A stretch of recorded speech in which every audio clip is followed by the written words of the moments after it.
Welcome everyone to Comics from the Multiverse, episode 494. I am Peter, and joining me as always is Matt. Hey, what's up?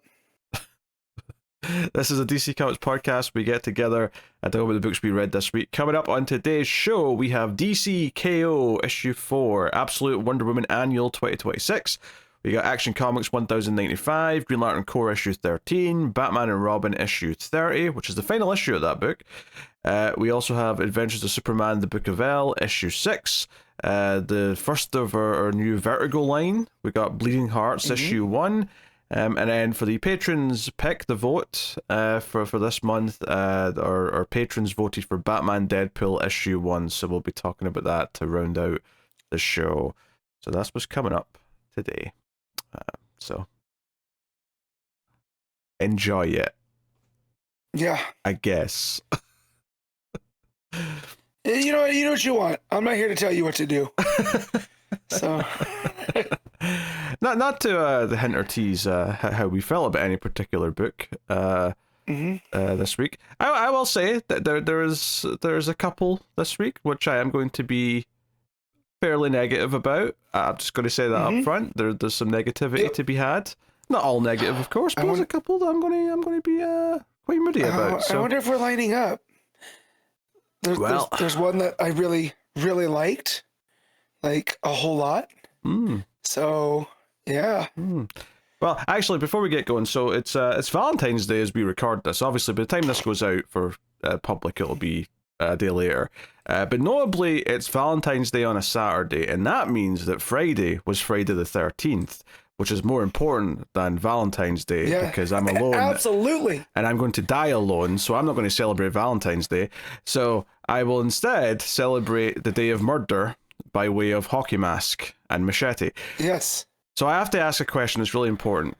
Because I watched Friday the 13th Part 2 in celebration yesterday. So I have to ask Matt a really important question, is why in the hell did you watch Jason Goes to Hell the final Friday, you absolutely stupid son of a bitch?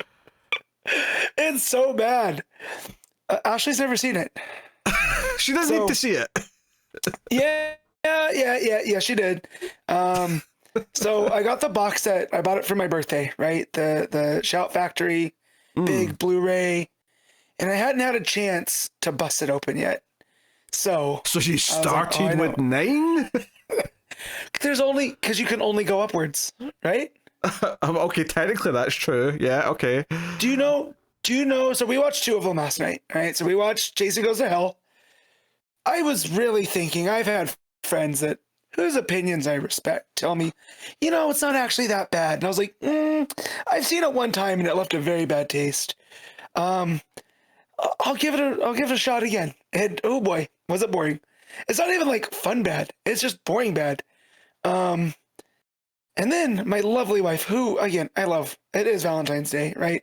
The bull holiday. It's a greeting card holiday, whatever. We're still going to dinner tomorrow. I couldn't get out of it. But you tried. I asked her, what other Friday the 13th would you want to watch? And she goes, I don't think I've seen part 5. And I go, no, you're not doing that to me. I'm not watching 9 and then 5 back to back. Hey, after 9, 5 will seem like a trip through Candyland. It was 5's not good by any stretch, but it's at least a Friday the 13th movie. Yeah. You know what I realized about Jason Goes to Hell was that it almost set the tone for Curse of Michael Myers. There's a lot of stuff that came out. So that came out in 93, right? Yep. And when did Revenge of Michael Myers come out with the whole Man in Black? Oh, that was late 80s, right? Yeah. Yeah. So it's almost like they saw that and went, oh, we could do our own Man in Black. And we're going to have this bounty hunter character. And then we're going to tie things into a bloodline. And Jason has to destroy the bloodline or else he'll be destroyed. And I'm like, this is just Curse of Michael Myers, but not like, at least that has some campiness to it.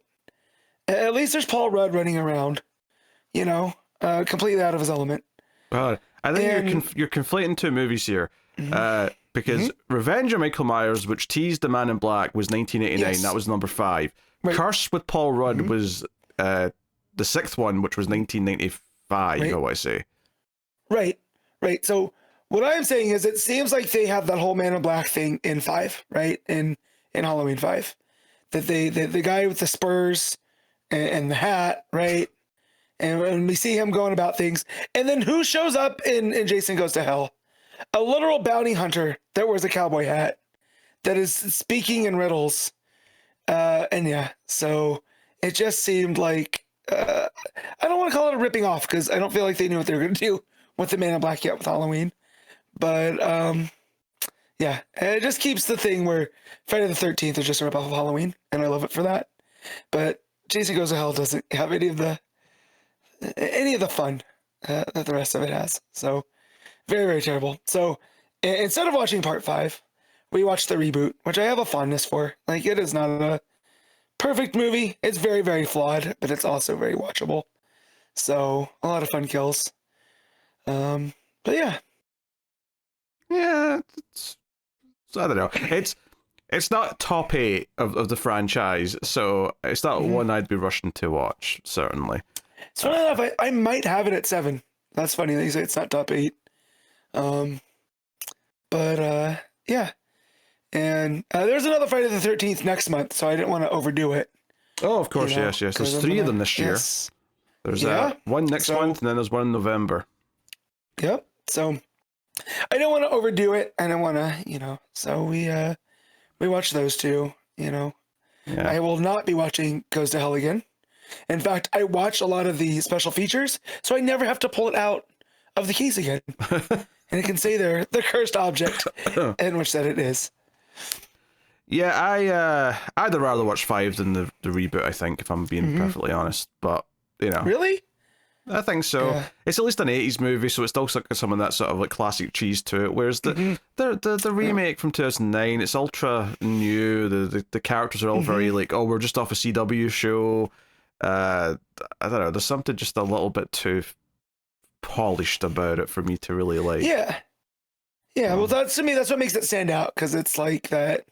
It adds that polish, and it's of an era in a way that I feel like when you called the part 5 an 80s movie, that is a 2000s movie, right? The reboot, in the same kind of way.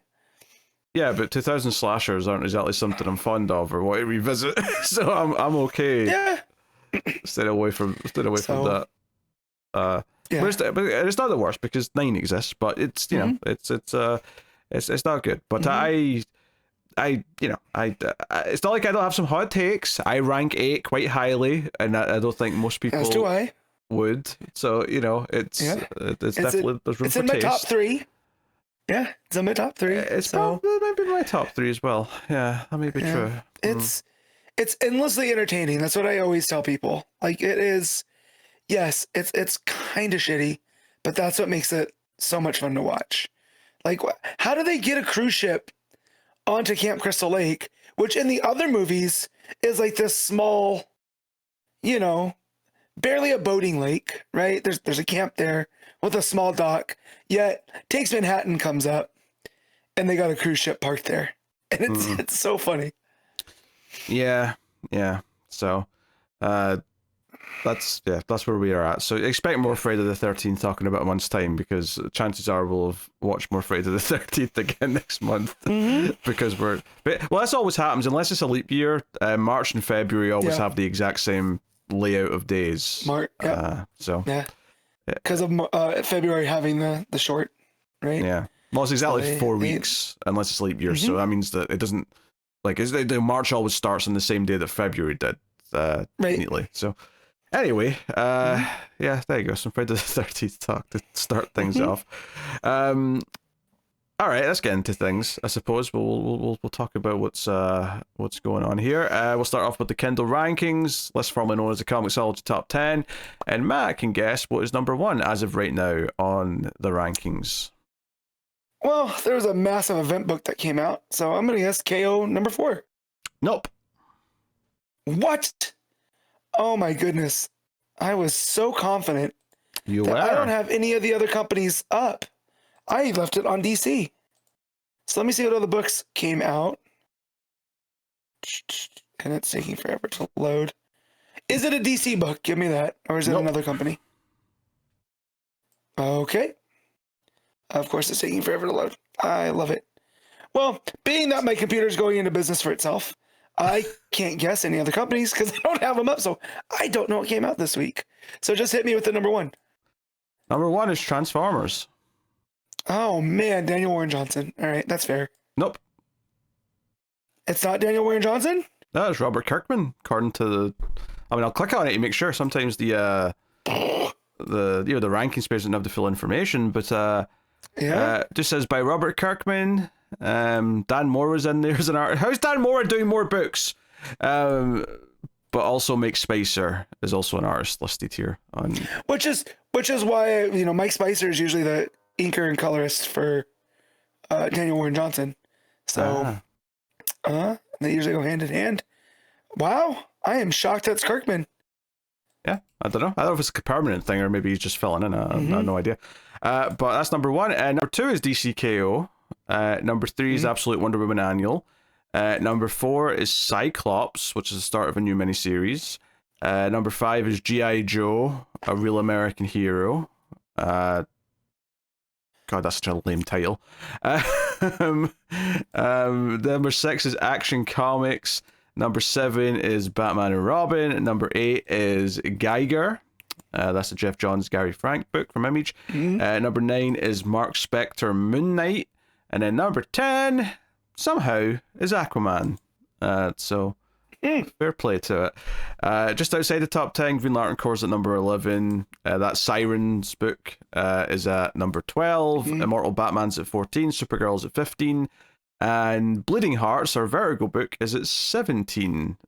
With Book of L coming in at 18. So, that's where most of the main books shook out. So, I don't think that's bad for the Vertigo book. I never expect the Vertigo books really to be in the top 10 necessarily. I think, maybe in time if they build up a bit of a following, they might get there, but I don't see any of them getting up there right away.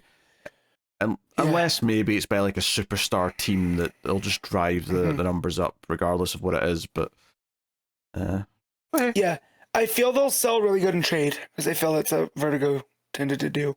Yeah, right. Yeah. And I'm sure DC probably have an understanding of that. They're probably not expecting it to be the biggest seller in singles relative to what the superhero books do, relative to the Absolute books, which are on their 17th reprints or whatever we're at now. Yes, killing it.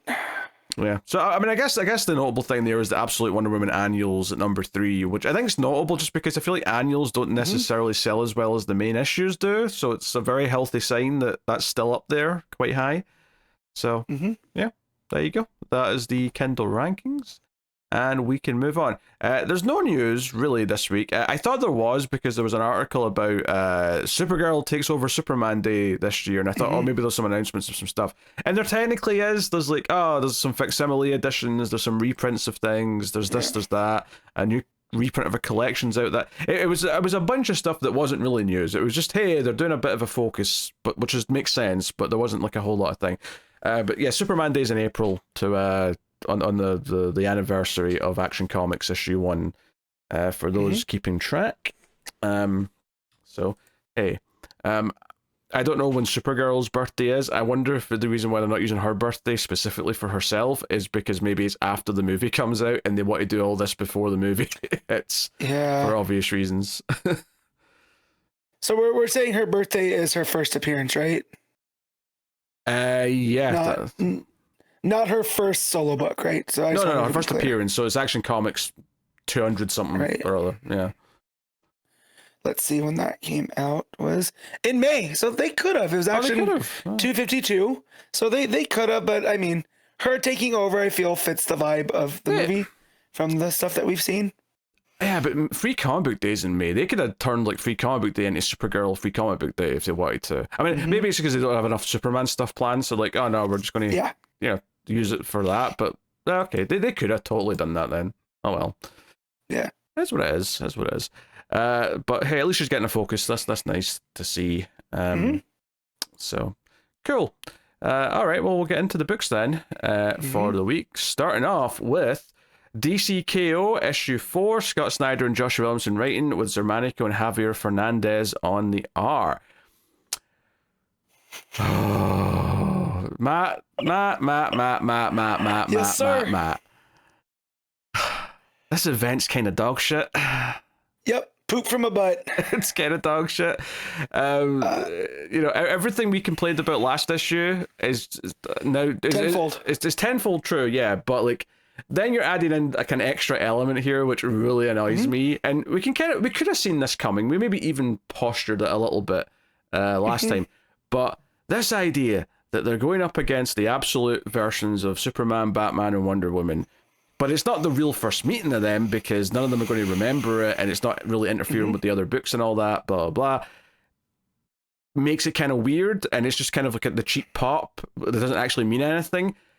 That feeling is so like prevalent throughout this entire issue, and it's almost just like, oh, this is just an excuse to have, oh, Diana, you know, absolute Wonder Woman's going to use her lasso to turn into a monster at one point, or you know, Batman when he shows up, because we'll get to that, but he shows up and says, that's the worst bat logo I've ever seen on your chest, absolute Batman. That's not the exact dialogue, obviously, but that's I'm paraphrasing. I appreciated it for that because I thought that was funny. Batman doesn't get to be funny that often, so sure. I think for me though, as I was getting towards the end of this, I was very surprised that by the end they do a thing where they like whatever like dark side mind controls happening to make the absolute versions fight like he's drones. They goes away and they become their normal versions and like thank the heroes for like helping them or whatever. And I'm like, if this isn't the real first meeting between them, I don't really want them bonding, and I don't really want to be wasting like these first interactions on this thing that no one's going to goddamn remember. I don't know. I got actively annoyed at just how much of like a cheap nothing fight this entire issue was. Yeah, they wasted the good surprise, right? Because for how much we love the Absolute Universe, having them meet our heroes, the ones that we've grown up with, should feel like this momentous occasion, and they treat it like a throwaway.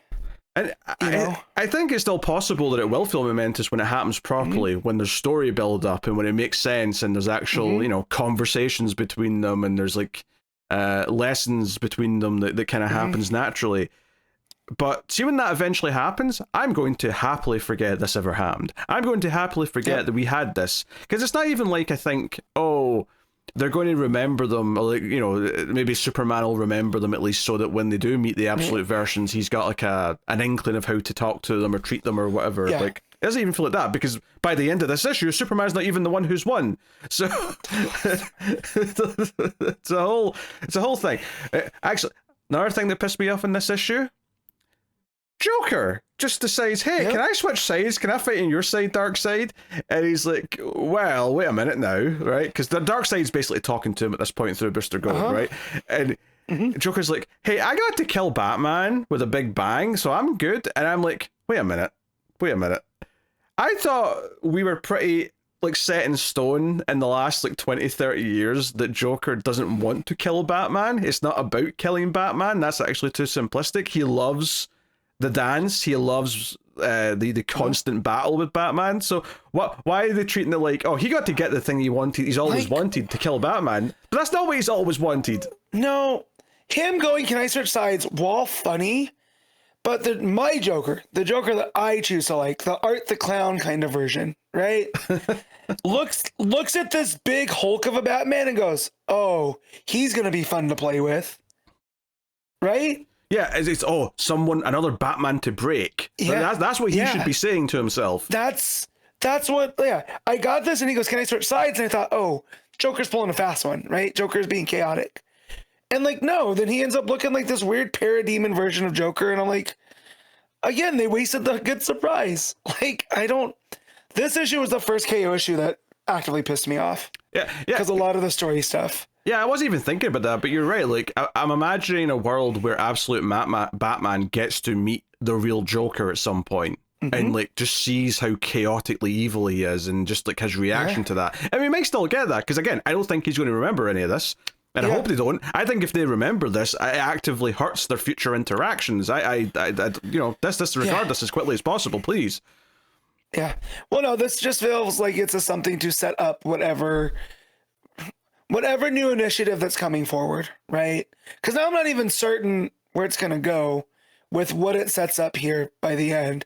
So, you know, whatever they're going to jump out of this was just a means to get there, which has been a big problem with the Snyder Williamson events since Rebirth. Yeah, honestly, no, you're right. Since Rebirth, I was going to correct you and say further back, but no, you actually went back to the start of the show, so you're right. Since Rebirth, like, I think Snyder, I'm loving Absolute Batman. Snyder clearly still has it in him to write a great ongoing book, which I'm having a great time with.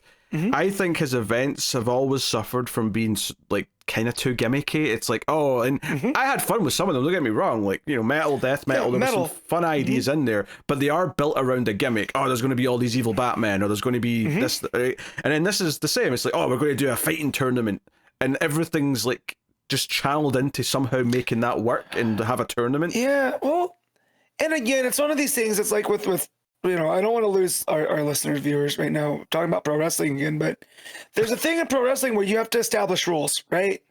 Like, if you're going to have a certain kind of match, there's got to be rules, because if you're not going to follow the rules, then what are the parameters to win? I'll get them back here, because you didn't have to go to wrestling for this one. This is just storytelling 101. Let's take science fiction. Yeah. If you've got your time travel doohickey device, there has to be rules to how it works. Otherwise, people are just jumping around willy-nilly. Right. What part of what makes Back to the Future such a good time travel story is that it's not easy to just use it. Like, the entire plot of the movie is that it needs 1.21 gigawatts of electricity, and we can't just fire that in there. That's hard to come by, so it creates a challenge. It makes it difficult.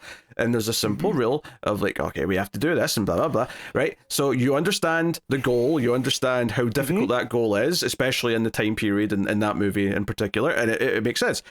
Here, everything's just so, the dark side / Heart of Apocalypse just wills things to happen at every turn, so nothing matters, nothing makes sense or has any rules to it. Yeah, no, it just does whatever. And like here with Batman showing back up, and there's the whole thing where it ties into Night Fight, which again we didn't finish reading. About that Batman created a back door, and it's just like, did Batman need to show up? No. Did Joker need to flip sides? No. Like, it would have been super interesting to see Darkseid Booster and the Absolutes versus the Final Four, because you're sticking to the storytelling conventions of this is the team. Right? This is who we're following. The funny thing is, Matt, is I think it was inevitable Batman was going to show up, because as soon as they set up this, like, here's your 3 absolutes and Booster Gold possessed by Darkseid, I'm like, that's a weird 4th member of this. And you look at the other side and it's like, okay, it's Wonder Woman, Superman, and then Lex Luthor and Joker. Part of me was like, this is really weird that it's not the Trinity versus the Trinity. So I actually think it was inevitable that there were somehow going to have Batman show up so that it could be Trinity vs Trinity in some form. Like, it was inevitable. They were never not going to do that for this. So they put themselves in a corner, basically. And I will admit, I did like the little flashback to them playing the board game, and like they accused Bruce of cheating, and he's like, no, I'm not cheating, but like, I'm Batman. I noticed all the imperfections in the dice, so I get the rolls I want. I'm not cheating. I'm just being Batman. I actually thought that was a funny line. In the context of playing a board game, I think it's a funny line. Yeah, that man should never be allowed in a casino. Like no, Bruce Wayne. Bruce Wayne is banned. Well, luckily he doesn't need the money, so it's not like he's striving for it. If nothing else. Yeah. But no, it felt like a lot of stuff was just like, like, was it who throws? Is it Joker throws over Absolute Batman some kryptonite, or maybe it's Lex, and that's a gift to you, and he takes off his bat ears and puts the shards of kryptonite in where his bat ears were, just so he can like stab Superman with his head. And I'm like, this is trying too hard for a silly visual. I don't know. That felt like, just unnatural to me. Absolutely. Just the way that he runs into him, and it's he rips the kryptonite out of Luthor's suit, right? So it's even a double on there. But yeah. And then Absolute Batman ends up, I guess he still has like Venom in his system, right? Because he ends up growing and becoming like huge. Oh, you gave a reason to that. I just thought that was just random bollocks, to be honest. But you're right, maybe it was the Venom. Right, and so fair enough. Yeah, and the Batman squares up on him. So there's some smaller moments that are good, but just overall, it's just, again, cheap pops. And it doesn't work as a story. Also, I get that we're in KO and they all know that everything's going to be reset, so they've all had to kind of accept that they have to kill each other in these rounds. But it still feels weird that Batman just like quips when he seems to kill the Joker with this be stabbing him through the back when his big entrance.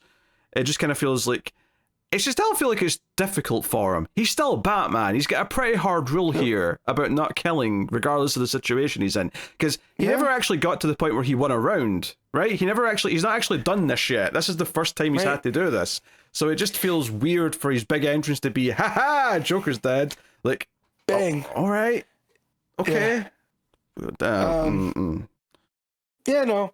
And just, again, a lot of the absolute characters, you know, it seems like they're massively overpowered, which I guess is the point, you know. And I like that Superman points that out, like they're younger and scrappier and hungrier, you know. And that, you know, that's what makes it tough, but they still seem to persevere, you know. And yeah, I don't know. There's just a lot of stuff in here that it wasn't a fun read, you know. No. Like at least the previous issues have been like somewhat fun reads. This was like this is Fight Month all over again. No, I mean, I for me that deteriorated with the last issue. I didn't have that much fun with the last one. This one pissed me off more though. This one was more infuriating than the last issue. You know, because we waste moments like, oh, Superman noticing the weird cape that absolute Superman has. We waste that first moment here instead of, you know, when it's going to matter, when they're going to remember each other, or whatever it is. So. Anywho, yeah, Darkseid kind of appears by the end, and like all this fighting's been feeling his return, yada yada. Because there's an extended flashback later on, after Darkseid uses a mega beams on pretty much everyone, and killed them, and Lex effectively wins, and it's going to be Lex versus Darkseid apparently, turn to the table at the end for the final issue. So we'll see how that goes. But there's an extended flashback of basically showing how he put all this in motion, where he's like talking to Saturn Girl in the future of the Absolute Universe and saying, hey, go get me a vessel and go and stoke these fires. It doesn't matter if all the heroes are trying to stop us. And I guess the one interesting thing out of this, potentially for the Absolute Universe going forward, is that he sort of shows an image of the Absolute versions of the heroes. Oh, noticeably, right? Absolute Green Arrow and Catwoman are there. They made the cut, but for some reason, Wally isn't there, which I thought was really weird. But fair enough. As a Flash fan, I took that personal. Like, Oliver's already dead. Like, Catwoman might actually end up being really important, but Oliver Queen is already dead, so that felt like a really weird choice to me. Yeah, to add Martian Manhunter there, cool, great. I'm glad he's there. That's a nice surprise, actually, that Martian Manhunter's there. Yeah, because it's been so set out. But yeah, Catwoman and Green Arrow there. Well, Flash is not. Like, what are we doing?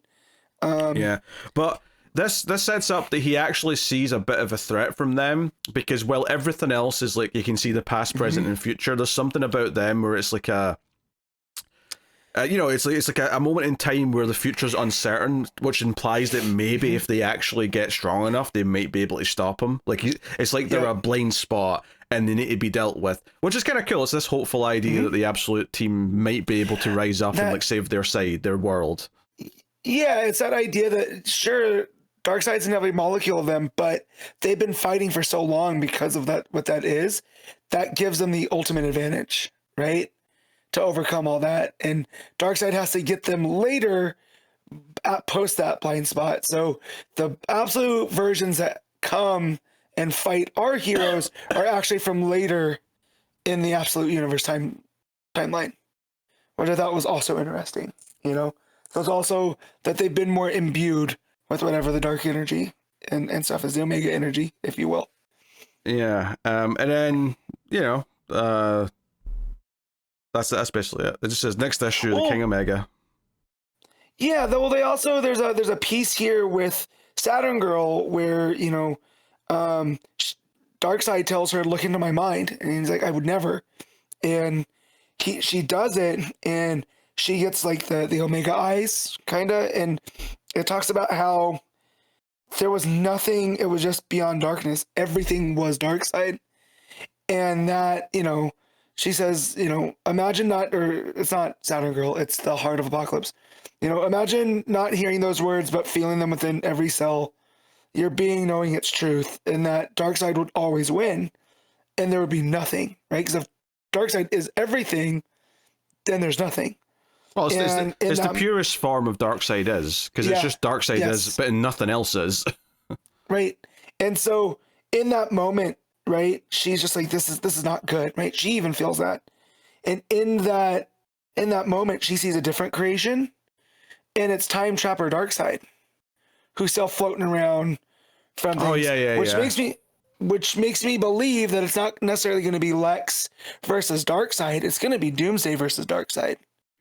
Because Williamson set up the idea that once the Time Trapper Doomsday dies, he's going to reset creation. So I feel like this is the back door that's set up to defeat Darkseid. It's all right there. So the back door to how we're going to kind of like unravel all this at the end has been something that's been in Joshua Williamson's critically acclaimed Superman run. Yep. Work to do. It's worth noting too that Williamson did this backup. He gets the sole credit. It's him and Xermánico. So again, there's all that. But I did like that. This backup, I feel them going through and explaining the Absolute and Darkseid's influence and him just like appearing as this floating head. I thought it was super ominous in the future. So, and even Saturn Girl, despite being of the Absolute Universe, right, in Darkseid's Legion, even she sees the threat of what happens if Darkseid prevails. Like, there's nothing but Darkseid.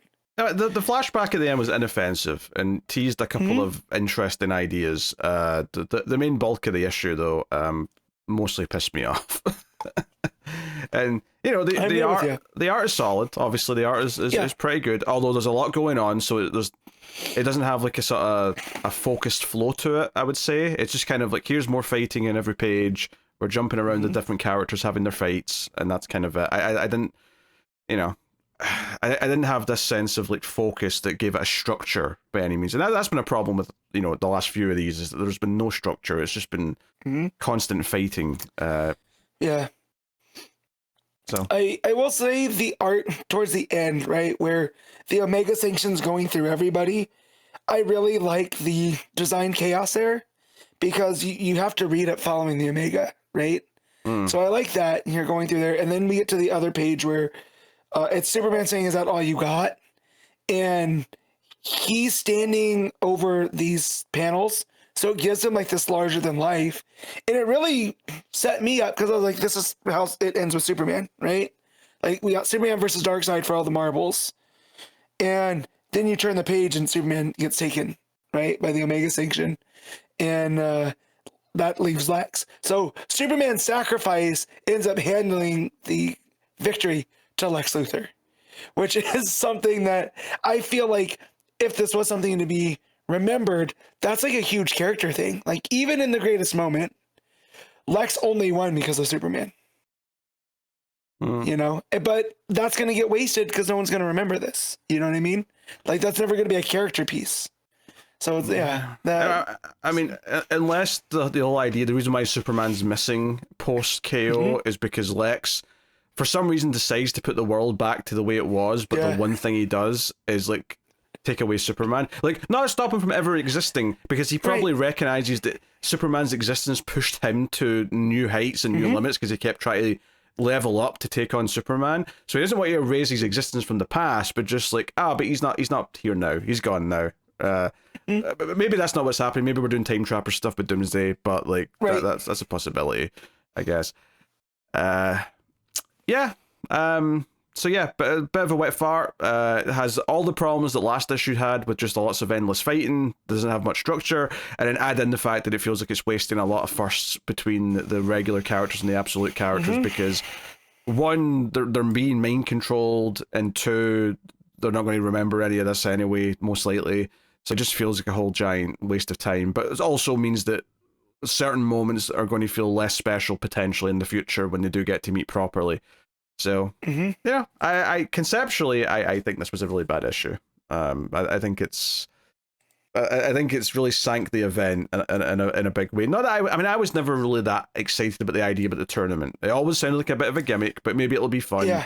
And I think now that we're 4 out of 5 in, I'm like, No, it's actually much worse than just being a gimmick. It's actually actively kind of bad. So yeah. Oh well.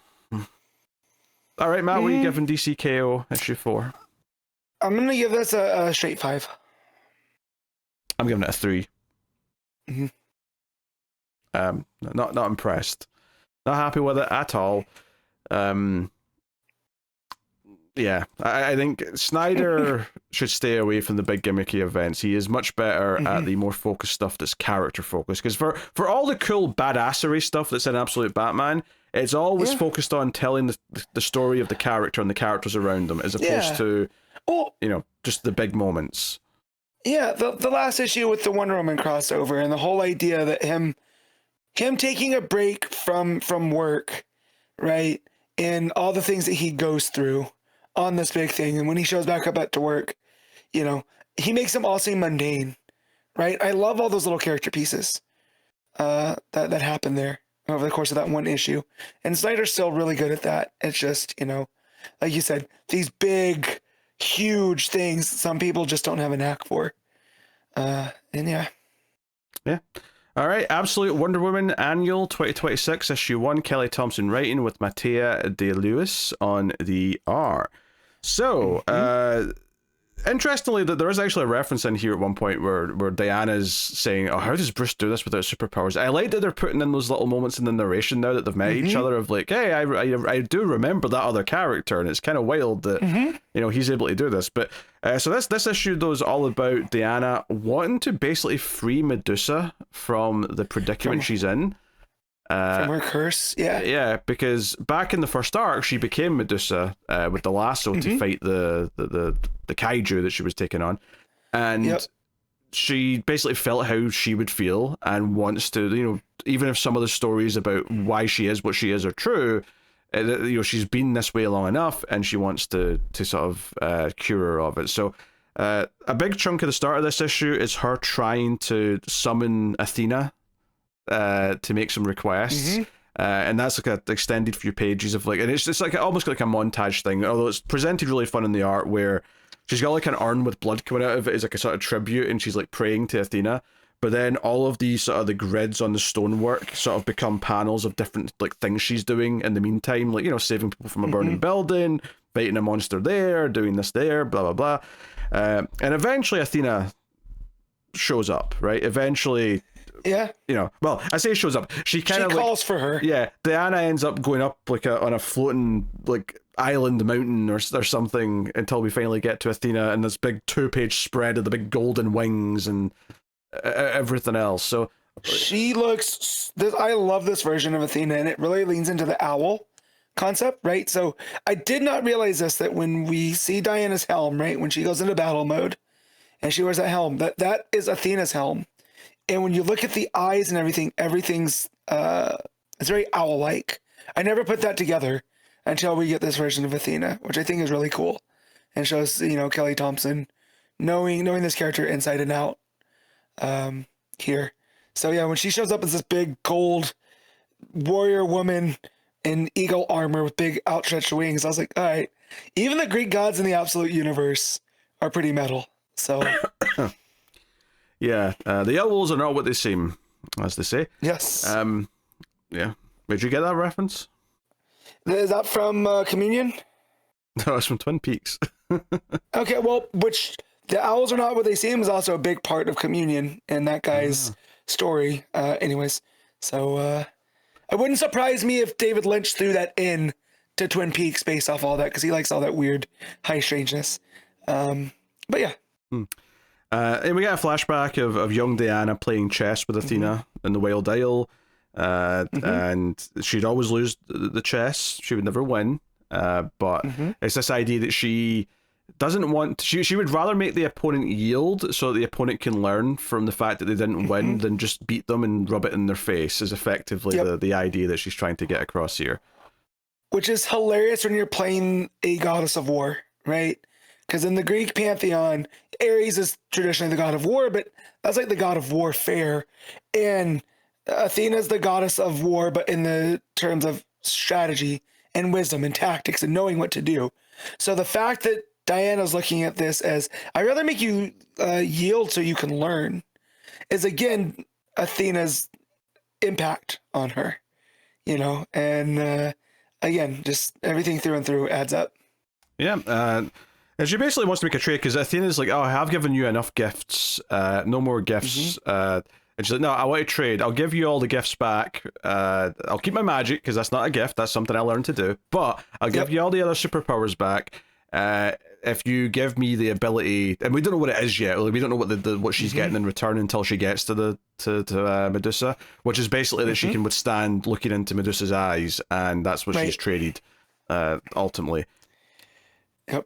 So. And that, you know, that's it. She gets that, and she goes on this journey, climbing up the rocky, harsh waves at the side of the mountain and all that. Because there's two paths to get to Medusa, right? And one path is a lot easier, but you encounter a lot more monsters and, you know, and trials of strength and whatever.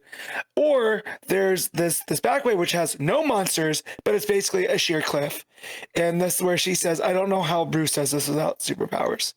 Which I thought that was a lot of fun. And then always with the gods, it's always mountains. Why is it always mountains? That was funny. That was another fun piece. Yeah, that was funny. It was a nice little thing because it's like showing her that she's not used to doing this without powers, but also at the same time, sort of like, you know, building up Batman a little bit, but saying, hey, it's actually really impressive he's even able to do what he does because, you know, like I'm struggling here with the super strength and the super speed. Yeah. So. Well, and it just shows her tenacity as well, right? Because she is set on doing this, on helping Medusa. So she's going to keep pushing herself past that limit. That even though she, you know, with Batman, there's all that training, right? He's this big hulking man, right? That's trained his body to do this. And with Diana's like, yeah, she doesn't have superpowers, but she still manages it. And that's because her sheer power of will that is pushing her to keep going. And yeah, I also Diana might be one of my favorite comic characters after all these years. Well, how long has it been? What issue are we on? I'll say a year and a half. Yeah, that's just. I mean, I just had 16. I want to say it's the last main issue. Yeah, so almost a year and a half, and I really love her as a character. Yeah, so she has to go through one of the siblings first, one of Medusa's sisters, which I can't say I know much about Medusa lore to know about the sisters. So I was just going with the flow. I was just whatever the comic was giving me, I was just accepting. Quick hits of context is that Medusa and her sisters get transformed into monsters by Athena. This is in the traditional Greek things, because Athena had, I want to say, like someone that was betrothed to her, and he ran off with Medusa. And instead of punishing the man, Athena punishes Medusa. So that's why when Diana and Athena are talking about the stories, and Athena's like, well, you know, it's not true. And if it were true, why would I want you to undo what I did? Right. So that gives all that context that this was something that in the stories, a vengeful woman has done. Right. And so I also like that that's something that Diana wants to undo, that regardless of how Medusa was left in this way, she wants to make it right for her. So she doesn't have all of this anger and resentment and all that. She wants to heal her, which I really like. Yeah. That's a running thing as well throughout this, is this idea that the stories change over time, right? All it takes is a little bit of a twist and all of a sudden the story's changed for generations, and they play with that even at the very end of this. Like she overhears like something like a name be misspoken, and she's like, oh, the stories have changed already, immediately, kind of thing. Yeah. It's a gorgeous splash page when Medusa shows up behind her. Here she was taking on the sibling, and Medusa's this towering figure behind her. Glowing green eyes and all the rest of it, and she looks at Diana's eyes. She feels very imposing, but Diana stands her ground. And actually, you know, like we haven't really talked too much about the art in this issue yet, other than just mention a couple of the big splash pages. It's pretty solid. It's actually very good. Obviously, it's different from Sherman or any of the other artists we've had on the book, but very detailed. Which is why I'm bringing it up now, because this close up of Diana looking into Medusa's eyes with the blood dripping down her face, but the sort of the very kind of intense like stare that she's got, but it's very compassionate. Right? There's a lot of like happening there in the art to show how she's trying to give her appearance across. It's all in the eyes, right? Like it's there, and this was the same artist, Iulis, or Lulis, however we're saying it, that did the Chimera story with Diana going in the two-parter and with the Greek stuff. So I think we said the same thing back then too, how expressive Diana is in dealing with these, Greek monsters and the mythology and all that type of stuff. And yeah, here, the bottom of that page when she looks down Medusa and the way that she has her hands on Medusa's chin, and it's definitely like an embrace, like, and everything's going to be okay. And that's all told with like body language. Yeah. I mean, this is like has a tear going down her eye at the bottom of that page, and it's the idea that no one's been able to look her in the eye in eons, and like just to be feel seen is like impacting her so much, and it's so cruel that she's not been able to look at anyone without killing them basically. So yeah, it's a very effective moment. It's very touching. And Diana explains that she sort of got a chance to feel what she feels and wants to help her, and gives her the lasso that will turn her into something else. So she wraps it around her arm and becomes still a very tall person with wings. Don't get me wrong. She's not exactly just a normal human being looking, but yeah. She looks more like her sisters, right? Yes. And she takes her original form, which is something that she hasn't had in eons, right? So again, there's this sweet like sentimentality that Diana's allowed her to be herself again because of by breaking this curse. Yeah, and they call her Dinah as she's walking away, which is what makes Wonder Woman chuckle and go, "Oh, the story's changed so quickly," like the misinformation. So yeah, no, I mean, there's a lot of like emotion there. It's and ultimately, this is a big story of Wonder Woman and her sense of compassion and her idea of like wanting to go and do something for someone that no one else would think to help. And that's what she devotes the whole issue to. The extra page count, I mean, I don't think the story necessarily needs to be longer than a regular sized issue. I think it uses it for that first half where it does all the build up to actually getting to Athena. I think if this was a regular 20-page comic, it would have just done that in like page 3 as opposed to page like 12 or whatever it was in this. So and I like these little side stories that Kelly Thompson's using to establish like still the Greek mythology that's at the core of Wonder Woman, but also how these gods and goddesses have left an imprint on her, even though that she's been confined to hell, right? Like the idea that Athena still showed up for these chess games, right? And then by the end here talks about how Athena always admired Diana's creativity, right? That she might not have always won, but the way that she went about it was something that even Athena wasn't thinking of. And so, yeah, the fact that we can get those extra page counts to really dive into that, I really enjoy.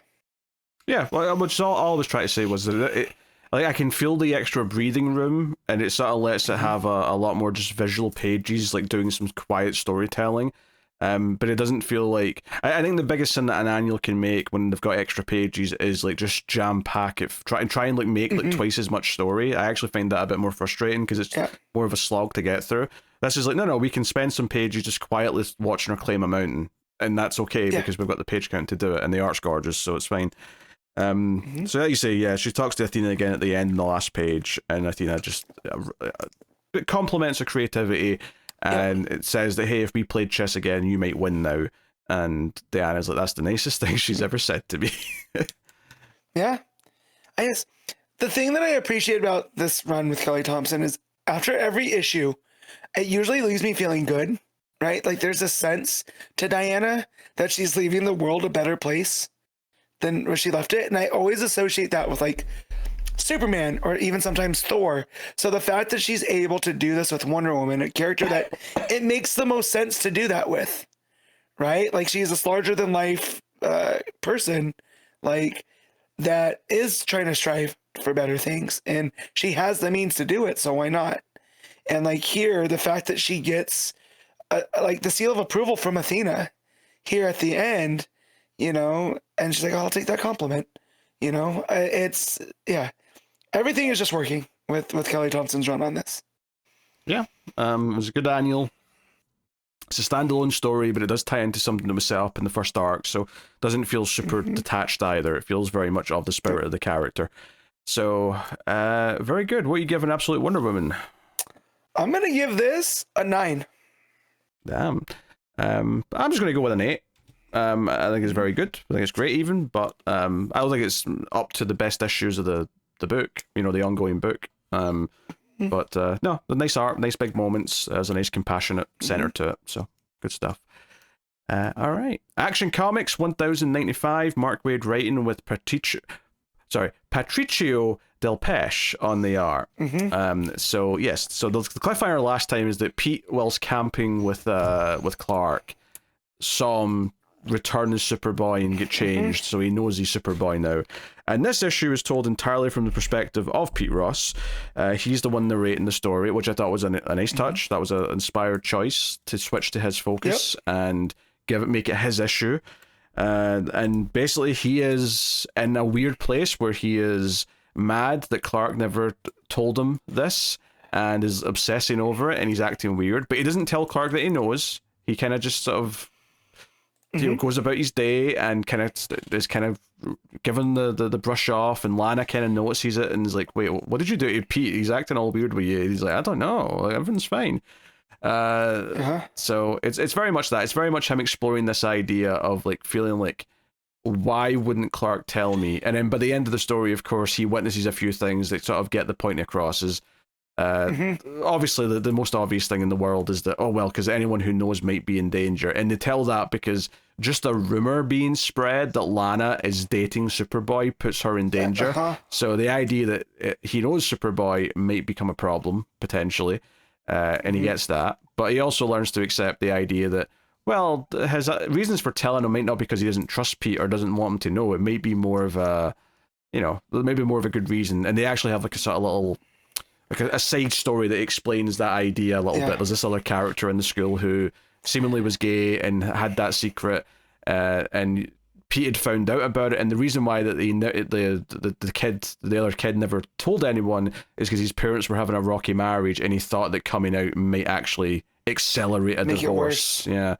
So there was a reason for it beyond, just the more obvious, like keeping it to himself kind of thing. So, it was a nice, pleasant teenage story, I thought, this issue. Yeah, I appreciate Waid that, despite being a middle-aged man, really can nail these teenage relatability type stuff, right? Because Matt, I'm just going to, I hate to break this to you, but he is past middle age. He is not a middle-aged man anymore. I was trying to be nice, okay? I don't, like he is older. He's not elderly though, but we'll say an older. He's closer to elderly than he is middle-aged at this point, I think. He's been around a while. So but the point still stands is that he's still able to get this very relatable story about friendship and about so does he not trust me? How come he can't tell me these things? We're best friends. Like, what have I done to not do it? And then the fact that we see Pete come around to it by these actions, right? And it's not nothing that Superboy or Clark tells Pete, right? It's him seeing this on his own and putting it together. I really appreciate that, so. Yeah, and by the end of the book, when he does sort of realize, maybe I was wrong for being mad and I can see why he didn't tell me, he kind of like starts stealthily helping Clark, because he's like, now I know what that look in his face means when he hears someone in trouble. I can tell that he's got Superboy business to go do. So he intentionally distracts everyone so he can run off at one point. And Clark doesn't know he's doing this, but he spills some chemicals in the chem lab, so everyone has to evacuate. So it's fun. It gets those dynamics. I also like that when Pete looks at Ma Kent and he's just like, did they do this to him? Are they like secret geniuses? They gave him like a special serum, or like, did they take him to the government? I loved all that type of stuff too, because again, that's very teenage, like not thinking things through, right? And like just jumping to the biggest thing you can think of. And then we get some on the next page, all the stuff that Clark's doing while he's, while Ma is worried about Pete, right? Because she sees that he's carrying the world on his shoulders. And so we see, Superboy helping someone stuck under a tree and saving someone from a lion. And then people that have been, their boat is capsized, and he's running around doing Superboy stuff, and Pete is over here in an introspective hell. So, a lot of fun stuff. Well, I mean, it kind of points out that idea when you're a teenager, everything feels like the world's ending. So this idea that he's got the weight of the world on his shoulders when Superboy's literally going around saving people is kind of an interesting comparison. You know, and I do like how it teases the plot that eventually makes Pete realize everything, because like you see like different kids like spreading rumors about Lana dating Superboy, like, oh, he's taking her to Paris for her birthday, and like, did you hear? And you just see this like one character in a hat turn around and look at them, and you're like, oh no, that's setting something up. And it turns out this character's brother was like taken in by Superboy, and now he's in jail because he did something bad, and he blames Superboy, so he wants to do something to Lana to get back at him, to send a message, and that's why we end up with their little predicament near the end where, you know, Lana, you know, the guy doesn't mean to throw her off the edge of this like kind of balcony, but it happens, and Superboy obviously swoops in at the last minute. But it's what was he planning though? If he wasn't gonna throw her off of this cliff face, right? What he's just gonna threaten her until Superboy shows up, and then he can get his butt kicked by Superboy? Like, well, the last thing that happens before she falls over is she hits him, so it doesn't imply that he pushes her. It's more just that she punches him and loses her balance, but they're right at the edge. So I think it is like the actual falling over the edge is accidental, which is not to defend this guy because he's an asshole, but like, I don't think he was intending on trying to murder her at the very least. Gotcha. I thought he was gonna do the old thing where they throw Lois off a building, and here comes Superman, you know, or Lois throws herself off the building, rather. But I also, we get a nice moment, and I really like the art here with what it's doing with the blues and purples. Love this, like, sunset. Because it really makes the red pop when Superboy does show up with his cape. But he scoops her up and is like, "Are you hurt?" And Lana's like, I'm fine now. And just the angle and the smile, like the sheepish, like, oh, schoolgirl kind of thing. Well, I really after like he that. gives a telling off to the bullies, she runs over and hugs him and says, "Thank you, Superboy." And it feels like she's pouncing on him in a you know, a nice way. And you know, like Pete hears all this and says, "Hey," like Superboy says, "You better like try and like dispel some of these rumors that are going around because it will put you in danger." And Pete hears all this and he kind of starts to get kind of the idea. And at the end when he flies off, Lana's looking up going, "Wow," and Pete's just like face palming going, "Oh boy." And then you know, Superboy's face is like all love heart. It's like, okay. So now we have this predicament where, as Pete himself puts it, Lana, Superboy, and Clark are in a two-person love triangle. But now we have the added element of Pete is aware of all of this, but neither of them know that he's aware of all this. So we've got so it's going to be fun maybe until, I don't know, the end of the arc or whatever, whenever it comes out that Pete knows, because at some point he's going to jump out and tell him or do something that helps Superboy that's going to reveal it, and it'll be a moment. So yeah. Also, I never thought about this, is the idea that Lana ends up marrying a Superman regardless, right? Because she ends up married to Steel. And so, yeah, I never really thought about that till right now when you're talking about the who knows this and they know that and all this other stuff. So, very, very funny. Yeah. So very pleasant, and the art I think is very suited for the teenage kind of, you know, very, very Archie-esque in a lot of ways. I'm sure we said this last time because it was the same artist last issue. Yes. But it definitely fit for this. Yeah, definitely hitting early Riverdale, like not the TV show, but like the essence that is the Archie universe. It's really hitting those. Just the it's like somehow it feels like the 50s, but we know it's not because people have cell phones, but people are still wearing like varsity jackets and blue jeans, and like the cars look classic. So there's this weird in between kind of time. So it hits that kind of small town. Which I'm all for. I love when I'm watching a movie that I almost think's set in the 80s, but then someone whips out a smartphone and I'm like, oh, they just made it look like this. They didn't they're not actually trying to pretend to be a different time period. They just got this cool aesthetic down, which is nice. So yeah, no, really solid. You know, this run continues to be a very pleasant, consistent time. Which, you know, unlike the other Mark Waid books which I have dropped into the fire pits of apocalypse, this one is stuck around because it's actually very pleasant to read with good character work. Yes. So nice. What do you give it, Action Comics? I'm gonna give this a straight 8. Yeah, I think I could maybe be tempted to the 8.5. I could be, but I think I'll probably stick with 8. But it's kind of like teetering there, just going up a little bit, because I did really like this issue. That's when we really don't like something, we should really just say Fire Pits of Apocalypse and then move on.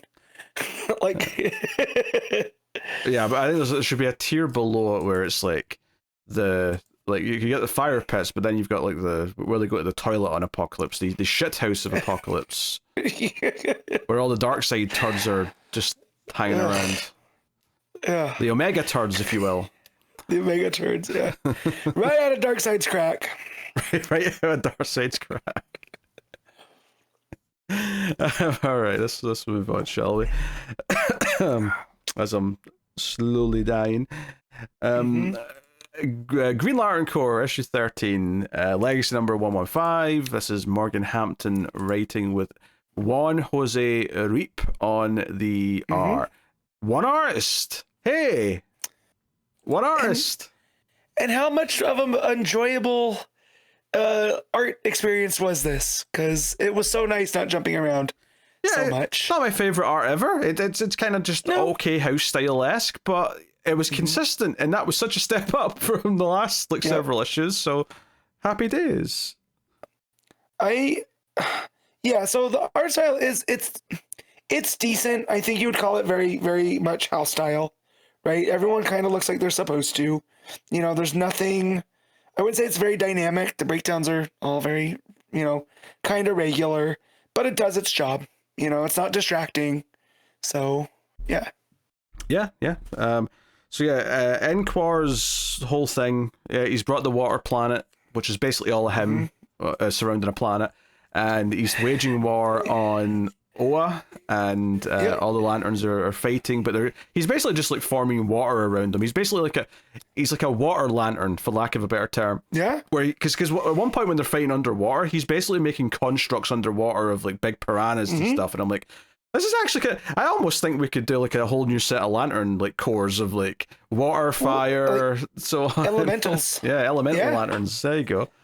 But yeah, it's also he's gonna try to drown Oa by dropping himself on there, and taking it all out. Let them really pay the price for ruining his planet. Which again, I understand where he's coming from, right? Because if people don't remember, the Green Lantern Corps brought these refugees from another place to his planet, which they thought wasn't inhabited, but it was this big hive mind water creatures. I think you compared them to the alien, the Abyss, right? Kind of like that. I don't remember if I said that, but that's fine. But yeah, and they polluted it, so now he wants his revenge. So how's he gonna get his revenge? He's gonna drown everyone on Oa. And then we get Fatality trying to be the, I guess, what's the word I'm looking for? The not the word of advice, but kind of be like, hey, do you really want to do this? This isn't going to make your people come back, Yeah, well, I mean, the whole story of this issue is Fatality sort of realizing she doesn't actually just want to murder everyone. As much as she has a lot of, sadness about what happened to her, she's realizing here that once you take away the rage, she's not actually vengeful. She's more just, compassionate is the word, because she ends up becoming a Violet Lantern. Yeah. Indigo. Indigo, sorry. You know what I mean? The Indigo one. The compassionate one. Right, because she was a Love Lantern way back in Blackest Night, right? She's one of the ones that gets into the multicolor guard. And I feel like the compassion with this story fits her so much more, right? Because of what we know of the Indigo tribe, where a lot of them were really bad people, right? And when they get this Indigo light in them, it makes them feel that compassion for the people they've wronged. Yet here she comes about it on her own, which I really like. I really like what Morgan Hampton did with the concept of compassion and what it means for Fatality. And we even see her in that Violet getup, and I was like, no, the Indigo stuff fits her, even down to the staff, right? She usually has that spear type thing, right? And so again, if we're going to keep going with these concepts, I like that we're advancing them and not just running back the same things. Yeah. And while we're talking about the Compassion Corps, the tribe, I don't trust that Yoda looking dude. There's just something about him that rubs me the wrong way, man. Like he's a sick little freak. I can't prove it yet, but I'll get there. Mm-hmm. So yeah. That's because you're a small person, Matt. You know I how, know what we're capable of. you know how sick a little freak can be. So Yes. you're like me and Danny DeVito, we get it. All right. Oh, So I've been watching It's Always Sunny again, and I just watched the episode. I'm on season 7, and I just watched the episode where he puts on like a little girl's beauty pageant. And it was so funny watching him next to all the kids because he's about the same height as all these like 10-year-olds. Oh, good lord. It's funny. Anyway, you can't beat his energy though. Danny DeVito's energy is unmatched. Yes. Anyway, I'll never. So there's some big stuff here. They have Mogo come in and like all the different colored lanterns, like make a giant lantern like cannon reactor thing that blasts from Mogo to the water planet. And that's kind of your big epic style moment. And then there's some fighting underwater because John and Fatality go into Equinus's planet and like drill to the center because they basically realize that his food source has to be coming from somewhere, and he's got it all buried deep underground. All these nutrients from the life that's all died on the planet, kind of thing. And as John Stewart, who's an architect, right, a guy that looks how things are built, is like, had he spread this out instead of putting it in the core in one spot, he would have been almost unbeatable. But the fact that he put it all in one spot, it led him right to them, or led them right to him, which I thought that was fun for John to point out. Yeah, no. And then she pulls off a trick here where she basically takes him and puts him into her necklace, like this little orb. So he's still alive in there, and then she hopes that one day he can be, get over his anger and not be a murderous planet again. But we see that actually removes all of the water from his planet. It just becomes a big dirt ball. And apparently they're going to put all the Thanagarians who are refugees on there now. So that's become New Thanagar, apparently. Yep. So that's going on. If you really want to get testy, you could compare it to things that are ongoing right now. But I don't want to get testy. So, sure, yeah. You know what I mean? Yeah, I mean, and then there's some status quo stuff at the end, which is basically, they have to all work together. We're going to have a council of all the different Lantern Corps. And I did laugh a little bit at Jessica showing Larfleeze, like, hey, this seat's all yours. And he's like, mine? He's like, Even that wet Muppet gets a seat at the table. I love the idea that 10 minutes later he's like, yeah, but can I have all the chairs? Why do you all have chairs? I should have all the chairs. Look, you're not really using them. Or like, Larfleeze, we're sitting in them. He's like, yeah, but I could sit in all of them. So, and also I like that the new recruits that we spent the early parts of this series meeting all graduate also, right? So they're full-fledged lanterns. Yeah. I here will too. Critique that. I mean, I think my critique of this issue, if nothing else, is that maybe it does feel a little bit rushed. Maybe we could have breathed over a little bit if it had a couple issues. I think them just having this panel at the end where, hey, the young ones have graduated felt a bit weird in this issue, because I'm like, they were barely in this issue. I know we've been doing that previously, but it wasn't a part of this issue at all. So it felt a little bit just out of nowhere. Hey, you've graduated now. So, critiques where they are. But is there, and then the Indigo guy, the little creep, introduces Fatality with the Indigo tribe, but says that she'll be the host for the Indigo entity. Which I was like, okay, we're going with this again. Yeah, the opening scene from Commando's playing outside of Matt's house right now. It's garbage day, in the words of Silent Night, Deadly Night 2. Yeah, well, you gotta say it properly. It's garbage day. Yeah. You gotta say it properly, Matt. Come on. Yes. I do like the intro to Commando. That's more apt. Yeah, because when he's running out with he thinks he's late. He's got the 2 bags of trash, and he's running out, and then Bill Duke's there with a machine gun, and Bill like, no, and just shoots him down. Yeah, fun stuff. I love the idea that people, obviously, I assume some people get some of the references we make to other stuff, but because this is a DC Comics podcast, I love that every so often we make an obscure horror movie reference, an action movie reference, wrestling, whatever it is, and it's just like, roll with it. We just have to keep going. We contain multitudes. Yes. And as I do with like people at work and people I run into, that's a good like way into a conversation. And like, oh wait, what did you mean by the opening of Commando? right? And you know, if they want to, and then we can talk about that type of stuff. Yeah, because that could mean a few different things depending on, like, if you were out like cutting logs and I said it's like the opening of Commando, you'd picture yourself like carrying a log on your shoulder, like Arnold. As I do routinely. Yeah. You know. Of course, yes. Yes, you and peak condition Arnold Schwarzenegger are the complete same. Yeah. Yeah. Anyway. Well, look, man, I don't got the genetics to be like Arnold, all right? Yes. So the end of this issue is that Guy is like, oh, finally time for a nap. All this stuff's over. I can rest. And then all of the entities show up, but as baby versions, and like, hey, you have to come find this Guy Gardner. And he's like, what? I do like him, just his last words in the issue are, why are you guys babies? I love that he just says the quiet part out loud. Like, that is Guy Gardner. Yeah.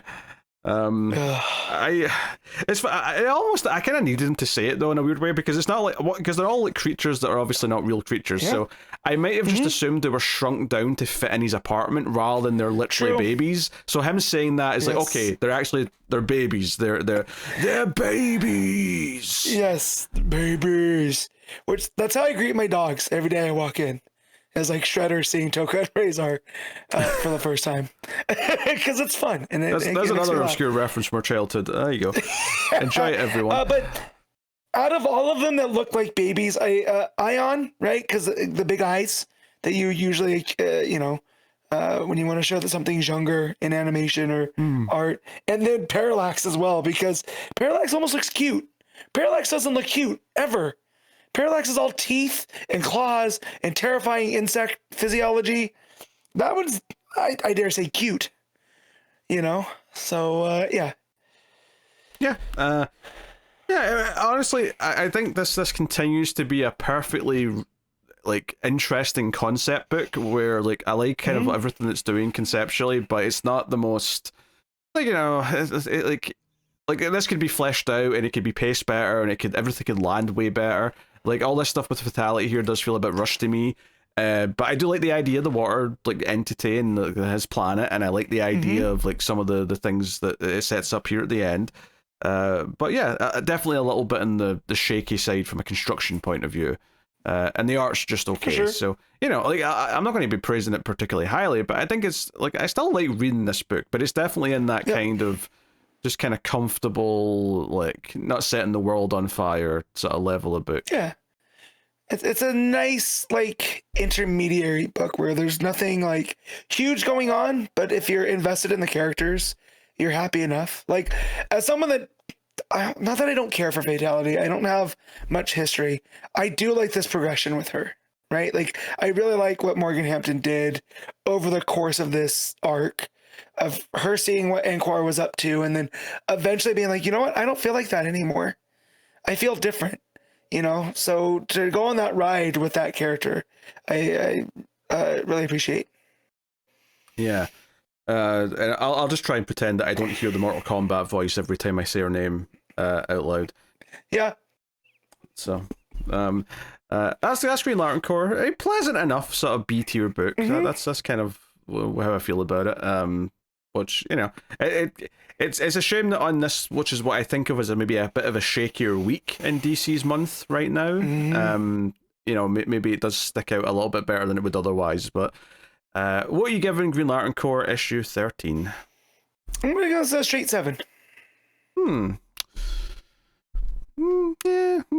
I'll go 6.5. I don't want to overshoot it too much. Although I wrote down 6.9. Freudian slip there, apparently. Nice. All right. Batman and Robin, issue 30, legacy number 96. Philip Kennedy Johnson writing with Fico Ossio on the art. And this is the final issue of the arc, also the final issue of the book, which is not actually that surprising because Johnson did sign like a big Marvel deal not too long ago. Yeah. So obviously he's still got his Book of L issues to come out that he's probably already done. But it's the sort of thing where they don't make like a proper announcement of books ending anymore. They just kind of like, if you don't notice they're not in the solicits, you kind of get caught off by surprise when the final issue hits and you're like, oh shit, this is over. But hey. And that's a bummer because I really enjoyed his run on this book. So it really showed the whole father-son dynamic that he dialed into through Memento, and then here with Ventriloquist and The Quiet Man. I really enjoyed that. And now it's going away because I felt like finally a take on Batman and Robin that's not just them fighting crime, right? It's them trying to, figure out what their father-son relationship is. So, and I think that he succeeded at that. And because when did he take over? Was it like 18? Was it 12 issues? 12 or 13, it's about there, yeah. Yeah. Because it was two like arcs worth, so year. yeah. So about, if it wasn't 12, it may have been one or two more than that, depending on how long that first arc was. So, but yeah, so it's, I've really enjoyed these two arcs. It'll make a nice deluxe book at some point someday, I assume, where they'll just put them all in one big book, and that's cool. But this wraps up the whole Scarface story, the Quiet Man stuff, and it's all about the Quiet Man and Scarface are both on their way to this big gala at the new hospital, or the refurbed hospital, and Penguin's taking all the credit, and Robin's like, he's taking credit for our hospital. He's like, focus, Robin. So that's fun stuff. yes. Scarface just stabs one of his henchmen who dares question something ever so briefly. I want to think about this, Pete. Scarface can't move independently. So Wesker is taking his hand over the hand with the knife in it and stabbing him. Imagine this guy last thing is seeing this old man use this dummy to stab you to death. Right? Like, particularly unhinged. I thought that was hilarious. I mean, you can see it on that panel at the bottom of that page after he stabbed the guy. You can see Wesker's hand around the arm of Scarface's arm. Yes. So you can, it's not hiding it. You can see that he's been doing it. No. Oh, no, that's what I'm saying. Yeah. I'm thinking like being that guy and seeing this old man with a ventriloquist dummy stab you to death with the hand of the dummy. Like it's, again, it is beautifully unhinged. Oh, yes. So, yeah. The big thing here is that Batman's like, hey, if because of panic, Scarface will just fire into the crowd, people will run, they'll get trampled because there'll be a panic. We have to try and take down the threats without scaring the crowd. We have to try and turn off the lights, but give them a distraction so that we can take out the gunman without causing commotion. So they basically set off the firework display and kill all the power to all the lights so they can so if the bad guys do fire off a shot in defense during the attack, it'll just get covered by the fireworks in theory. So yeah, that's kind of how it plays out. So there's some fun action sequences here. And obviously it all builds up to the Quiet Man coming in and going after Scarface. And the ending here to this main conflict I really like, which is basically Damian talks down Quiet Man and says, hey, what happened to you is not that dissimilar to how Batman started. And Batman is going to have that, and he's going to fight that fight for the rest of his life until it kills him, and everyone who knows him knows that's going to happen. Eventually he will die doing this. I really liked him being this voice of reason and appealing to the Quiet Man, and then the Quiet Man being like, you should be the one in charge, which I'm sure Damian's ego is going to love hearing that. But I thought that was really nice, given especially the arc of Damian in this book has all been about him trying to tap into his Wayne side and figure out who he is beyond just being the grandchild of the demon and all that. Yeah, I love that he points out to about Batman. It's almost derogatory is too strong of a word, but he almost looks down like what Batman does, and that's all he is. There's nothing else to him, right? And so don't be like that. Be multifaceted. Yeah, I think looking down is maybe not even the right term either. I think basically what he's saying something that I think a lot of other side characters have said in the past to some extent. I think Dick and Babs have commented on this. And Batman himself knows this, that he's so devout. And hell, it's why the wedding never happened with Catwoman. Is that she's he's never going to not be married to his war on crime. That is who he is at his core, and it's unhealthy. Now, he does a lot of good things with it. He's saving a lot of people doing it, and he's achieving a lot, but he's never going to be more than that because that's who he is. And it's this idea that Batman's aware of that and wants his sons, Dick, to be healthier than him. It failed a bit with Jason perhaps, but with the others, he's doing an all right job. Right? I mean, look what Tim just decided to do by stepping away. Right, to have an actual real life. So the fact that Damian puts this together and it's the way that he's talking to Quiet Man about it, and and it ends with that. Well, maybe you ought to be the one in charge.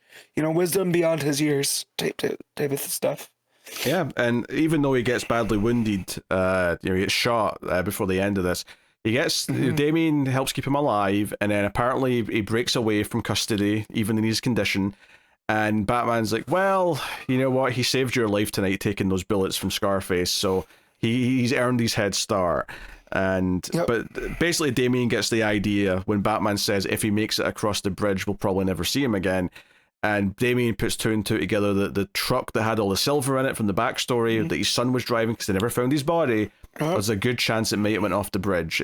People assumed that the driver got away, but maybe he went off the bridge. And sure enough, they find the van with the two bodies in it. So they're able to give Quiet Man's son a burial. So we get like a sequence of Quiet Man watching from a distance as his son finally gets buried and put to rest at that same church that he went to back at the start of the arc. So it's a nice little moment. And then they use all the silver. Not that Bruce needed the money, but they use all that silver to build a new kids wing at the hospital. So it's like, hey, it's going to a good use.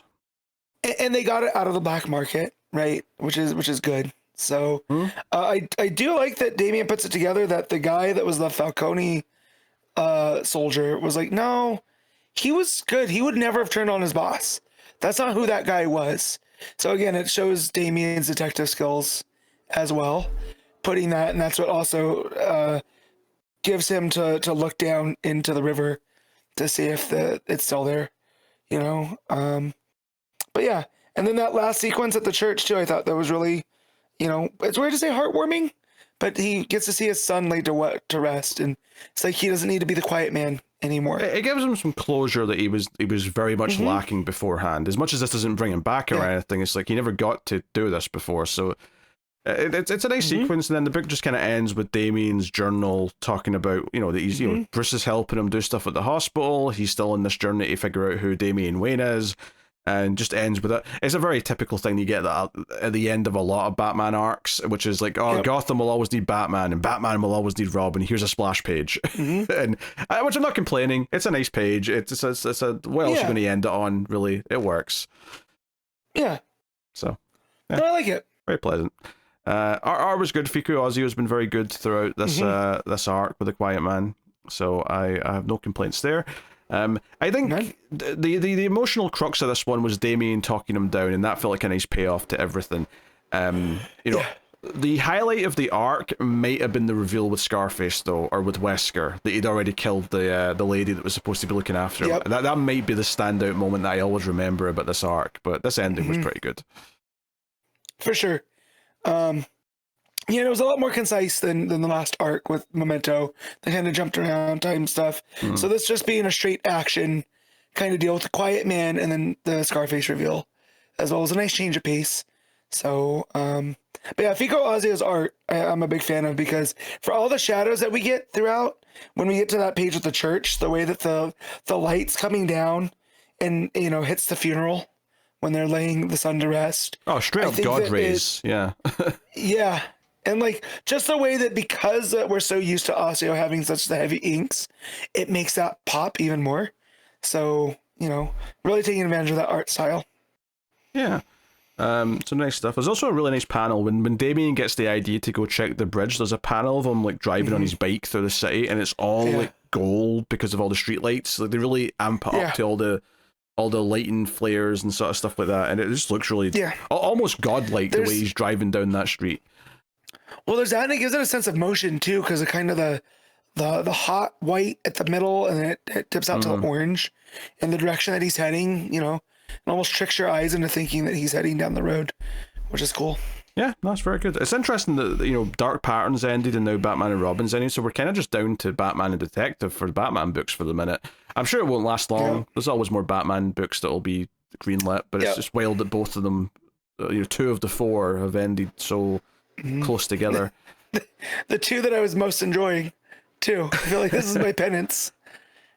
I mean, I guess that's true, but I think I'm really liking Taylor's Detective, and I think Fraction's Batman's very good. It was like see like 5 months ago when it was Hattush, that was a very different story. Now I'm actually quite happy with Fraction holding up the Batman mantle for a bit. Yeah. So it's not all bad by any stretch. But curious to see if they announce any other Batman books in the near future. Well, we got Shadow of the Bat coming, I suppose, so we know that's on its way at some point. It's not been solicited yet, so it's at least 3 or 4 months away. So we'll see when that arrives, but cool. All right, what are you giving Batman and Robin? I'm going to give this a straight 8. I am going to inch up to the 8.5. I think the emotional resolution to him talking down Quiet Man gets it over that line. Plus the art's good and everything else, so I'm going to go with that. All right. Adventures of Superman, The Book of L, Issue 6, Philip Kennedy Johnson writing, and Scott Godlewski on the art. I didn't mean to put 2 Johnson books back to back. It's just the way it worked out this time. So we're halfway through this. I believe this is 12 issues total. So this reunites Clark with one of the kids by the end. Like a whole new group of the War World or the War Engine L's like find Superman floating in space, and they take him back, and they're like, well, he looks kind of Kryptonian, and I'm like, what does Kryptonian look like? I mean, maybe they're using their supervision, maybe they're seeing them on like a microscopic level, but even then, what's the difference between a Kryptonian and a Philosian at this point? Because Philosians were just an offshoot of, was a Kryptonian colony. You know what I mean? So Philosians have really big nipples. Fair. All right. That's all I've got for you, man. Never seen them. No, never seen them. So I can't attest. But there's I love the world building that Johnson's doing in this. There's just so many damn characters. I have a hard time remembering a lot of the stuff, right? It's hard enough for me to keep who's Othel and who's Ossel, right? So if we just call them their names of Starchild and Red Sun, cool, we're good. And now we start, by the end of this, we get another character that comes back, but not really, which was a character that I kind of forgot about. So credit where it's due. The world building, top notch. I love it. I like this roving band. They're almost like the Ravagers from the Guardians movies, right? They have this whole vibe to them, But yeah, it's a lot sometimes. Yeah, one kid's been chased by a black racer, and the black racer's looking for, or is protecting one of the Olgrin things, right? Which is where they're hanging out. But yeah, the main thing is that these Philosians or Kryptonians find Superman, they bring him back, they don't really they're kind of skeptical, but maybe he's like this fabled Superman. And then of course as soon as I think it's Otho sees him and runs up and hugs him, it's like, oh shit, this is real, this is happening. Okay, so that's like a big part of it in the build up to that. And then the other side of this is more of Krillux going out to find another part of the Olgrin stuff. Basically he's taking part of it that he knew would like make him go mad, and there's like backstory that he puts in here about how this giant creature kind of died around it and became a part of it and kind of encased it or whatever. But he comes in, he takes it, his hand goes all spiky as if it's like almost made of ice, and it's like okay, now he's actually got 2 of them inside him, so he's starting to basically go around and get the Infinity Stones like Thanos style effectively. Right, he's collecting them. Very much. That's pretty much it. I do like that they put that like no one's ever been foolish enough to try to attempt to steal the madness of Olgrin. So him going and doing that was like just crazy enough to work, So I do like that. I like that bit of it. But yeah, just the look of the War World folks. I think it's real cool. Because they have all the Superman accoutrement, but it's just off enough. So like when we get introduced to Allura, and she's got the Superman emblem on the shirt underneath and like remnants of a cape, but she also has like the War World chains wrapped around. I mean, it's instantly what I associate. She's Super Furiosa. She's Mad Max Supergirl, is what she is. You know what? Now that you put it like that, yeah, that's exactly what she is. Yeah, that's what she is. Yeah, no, I agree, because this character shows up right at the end when Superman's body needs like to be helped because he's like got all this stuff inside him. This old character shows up and like Otho's like, what, Byla Esh? And she's like, I'm not Byla Esh, I'm actually kind of like the sister or whatever. I'm Byla Thule. And I'm like, Okay, if I remembered who Bila Esh was, this might mean something to me, but I do not remember who that is. So Bila Ish was the one that led Clark through Warworld as the unblooded sword, right? And was kind of the one that was getting him along the whole fire of Olgrin to get it into Red Sun, right? Red Sun's the one with the aspect of Olgrin? Yeah. Yeah. I wonder, it's just that sort of thing where, like, I don't know if I would have remembered it that much better, but I do wonder if the huge gap in time between like the Action Comics run and then this starting has played a factor in it being really difficult to remember a lot of the characters. And there was a Bila also that was in the Green Lantern War Journal that helped John with the Will of Olgrin. So, on the inverse planet. So yeah. So again, this is just a mythology piece I feel that Johnson's created and playing that wherever there's an aspect of Olgrin, there must be a Bila, it seems like, right? As Bila Ash watched over one god aspect, I watched over the other. So yeah. Yeah. It's funny because like this book is kind of in this weird place where I think I respect it more than I'm enjoying reading it right now, just because every time I go to read an issue, I'm kind of like, oh yeah, try to keep all these elements in my head. Like, I do wonder, like, eventually when you can read like a War World omnibus and then you go into the rest of the actions run and then just go straight into this, if it'll just play that much better because everything's nice and condensed together. Right there. So I mean, it's still good. Like it's not bad by any stretch. I am finding myself like taking me a minute to remember where we were last issue, and then they start throwing in characters who are related to characters that I've not read in like what, 4 years ago now, something like that. Like about Warworld Saga was a while ago now. And there was that one issue that jumped to the forward where it was the House of L having the problems, and some of these characters were in there. Yeah, that was right. That was very early in that Warworld Saga stuff as well. Yeah. And so that's why I remember this Con-El guy, because he was the dude that had the big sword and looked like Barbarian Superman, right? And I somewhat remember Allura, because she kind of looked like this as well. And then we had Rowan Kent and Ronan Kent, and they had popped up with the other Kent that was human and all this. So I remember the little aspects of it, but not fully. But I checked it. Warworld Saga started in March 2021. It's been 5 years since Warworld Saga started. 4 years since it ended. Wow. Give or take. Wow. I know. That is crazy. I know, that's crazy. So, but as you said, that you respect it more than you enjoy it. I think I enjoy it a little bit more than that.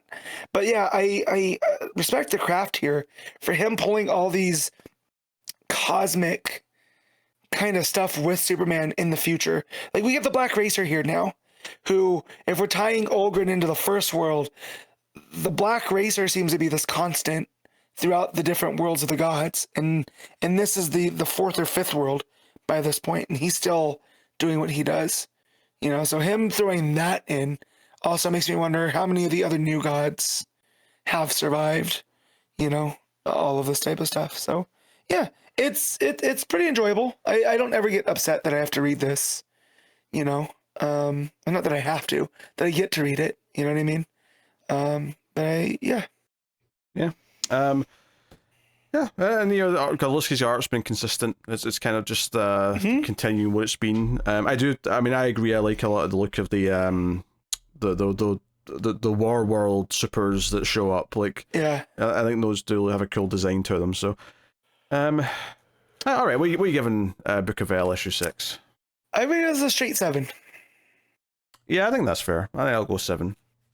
It's good, but I wish I was more excited about it as I was reading it. Yeah. All right. That makes sense.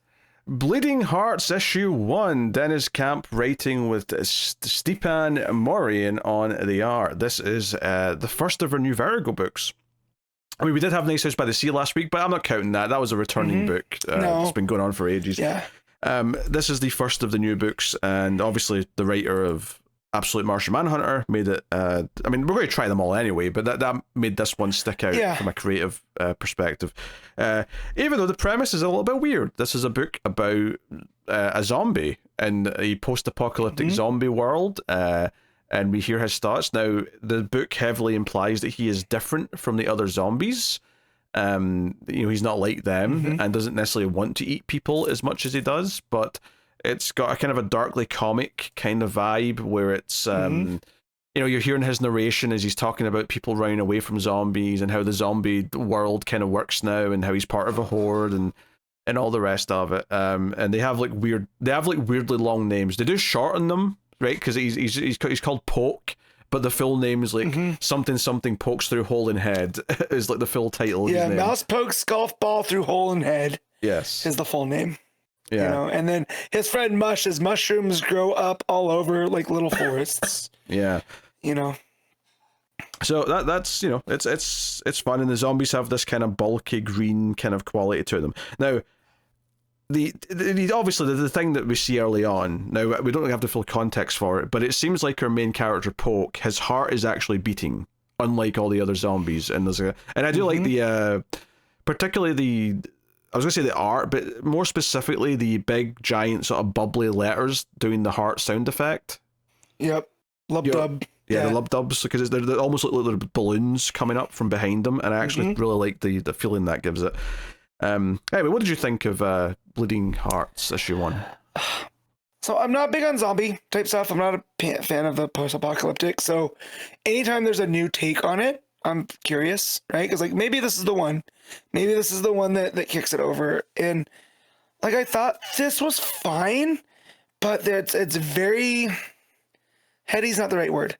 There's a lot of what's going on. And maybe heady is the word. A lot of what's going on in Poke's head, right? A lot of introspection. A lot of him explaining the world that was and the world that is. And I appreciate that take, like a zombie post-apocalypse from the zombies' perspective, but ultimately it just hit the same type of tropes. And I was like, I don't know if I want to continue through it because it didn't really hit me. Like there was enough there that I was like, this is interesting, but not enough that I'd be like, okay, when issue 2 comes around, am I going to be excited to read it? What'd you think? Yeah, I mean, there's some fun bits, like there's like a billboard for saying I love pizza, and like a girl eating pizza on the billboard, and then in the foreground someone's like biting into a heart and pulling it apart, and it looks kind of like the pizza on the billboard. There's some little flourishes like that. I think the art's good for the zombies, but some of the humans, when you see them, look a bit weird. Yeah. Like there's like one woman whose like boobs are bigger than her head, and it's just really weird looking. I don't know what's going on there. Yeah. But I don't know. So I actually come to this from like a weirdly different perspective, where I do like good zombie stories. Like some of the greats, obviously the Night, Dawn, and Day original trilogy, and I like a good zombie story, a Train to Busan or whatever. What I don't actually tend to like as much is the more kind of gimmicky, we're going to make the zombies themselves the characters. I'm thinking like a Warm Bodies or something like that, where it's kind of cutesy and it's like, hey, there's a zombie, but he's still thinking and there's a kind of quirky logic to him. I don't tend to be super into that. Or even something like Lisa Frankenstein, like a year or two ago. I find that a little bit, I don't know. Like it's like I get why it appeals to people, but it doesn't quite work for me. I would much rather just have the horror version of a zombie story than the weird like postmodern take on the zombie story. I thought the issue was well told though, and I think the voice for the character works quite well. So that's something. I loved when Deniz can't but poke through with the stuff that we associate him with Absolute Martian Manhunter, where like when we get to the suburbs. And they talk about, how the zombies love the suburbs because, it is all the nooks and the crannies, the holes and the inconsistencies. The suburbs have potential. They all seem to be hiding something. I mean, that is like the description of the movie The Burbs, right? Like when everything seems so normal, what is going on there underneath that's not normal, right? So I like when that pokes through, but just following the zombies going through and them having the little cutesy type stuff, I was like, this is fine, but it's not exactly my kind of thing. Yeah, I mean, it ends with the main character finding a woman and her child, and obviously I have to assume that he is going to lie and maybe protect these humans from the other zombies, because it feels like that's the way the direction the story is going in. And I don't think that's a bad direction to go in. No. This was an oversized issue. This was, I don't know how many pages it was off the top of my head. It was like... Yeah, it was like 30. It was I think it had like 10 extra pages. I don't know if that's going to be like an ongoing thing or if it's just like the issue ones are getting a little bit extra to breathe. Yeah. I will say the middle of this issue did feel like it was like there wasn't much momentum. It felt like we were still just kind of like casually learning more about how the zombies work, as opposed to it having like this sense of like I say, momentum is the thing that felt was a little bit lacking for me in the middle. And, there's a few different scenes of, like, someone being chased to the top of a car park and being eaten, like a priest gets chased into a church and gets eaten. There's a few different scenes like that. So I think I had high hopes for this just purely because it was Deniz Camp, and I think that I have to admit that I'm not even that excited about an issue 2 of this. Like, I think... Okay. I may take a look at it just to see what the story, because this feels like the story's just starting at the end. This ending feels like the inciting incident that's actually going to propel what the story is. This entire issue is basically just, here's what this world is, here's who this character is, and he is different. So I may check out issue 2, but I wouldn't promise it, because I don't think I came away from this thinking, oh, this is a super cool, like, must-read story. I think part of the interesting thing about like vertical books or image books or any of these non-superheroes things is that it can fall into this like victim place where it's like kind of like a movie or like different types of movie, and if I happen to just not like those types of movie, or if I feel like it's not good enough where I'm like, oh, I'd rather just watch the movie that I'd associate with this topic, it can sometimes suffer. And I think this is, for me, this is where it's fallen into me, where this is the sort of thing where I wouldn't be that enthusiastic about the movie of this either. I'd be kind of like, I'd probably finish it, but I wouldn't be like, So I don't know. I'm not enthusiastic. I'm like, it's not bad, but I'm just not enthusiastic about it. No.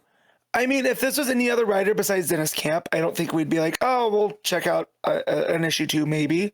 I think we'd be like, oh, it didn't really hit with us. Yeah. And, move on, because we do try to do the first issues, right, usually. So, but yeah, anyone else other than Deniz Camp, I don't think we would be like, oh, okay, because we know what Camp is capable of. And the art's decent enough. Like, there's a sense to it. Like, it has its identity. It does that classic thing where a lot of the colors are very muted, so whenever there's blood or there's those like heart sound effects, they always pop. The red always really pops, so it's doing that quite smartly. Yeah. And also, I just checked, the following issue is 32 pages instead of 40. Okay, so just normal size. The first issues are oversized. Yeah, that's fine. It's not that much more where you really feel it, to be honest, but it's just enough where it's like a few extra pages. So, Yeah, it's I would have loved to have come out of this more enthusiastic, but you know what, they're launching like 6 or 7 vertical books. There's a good chance that they're not all going to click. I guess there was an expectation this one might because of the writer, but at the same time, I knew it was just a zombie story, so I was also not like thinking, oh, it's that interesting sounding based on premise either. So but not bad though. I mean, check it if it sounds like something you'd be interested in. I'd check it out. It's not a bad time. It's just I can definitely see this getting like not a cult following, but like a following just because of the content that is there. Yeah, and the style of it. So All right, cool. Well, we can rate the book then. We can rate it. Yeah, what are we giving it? Oh, okay. I feel like a 6.5 seems like not enough, but I can't justify it going to 7. So I'm gonna go with 6.5. I'll give it a 7. I think it is objectively good. It's perfectly fine. It's just I just wish I was more enthusiastic about it. So there you go. That's that. All right. Well, we have a Patreon vote winner to talk about now to round out the book reviews this week. We have got a book that's actually a few months old because it originally was a physical exclusive. And I have not bought a physical comic book in over 5 years, so I wasn't going to start for one book.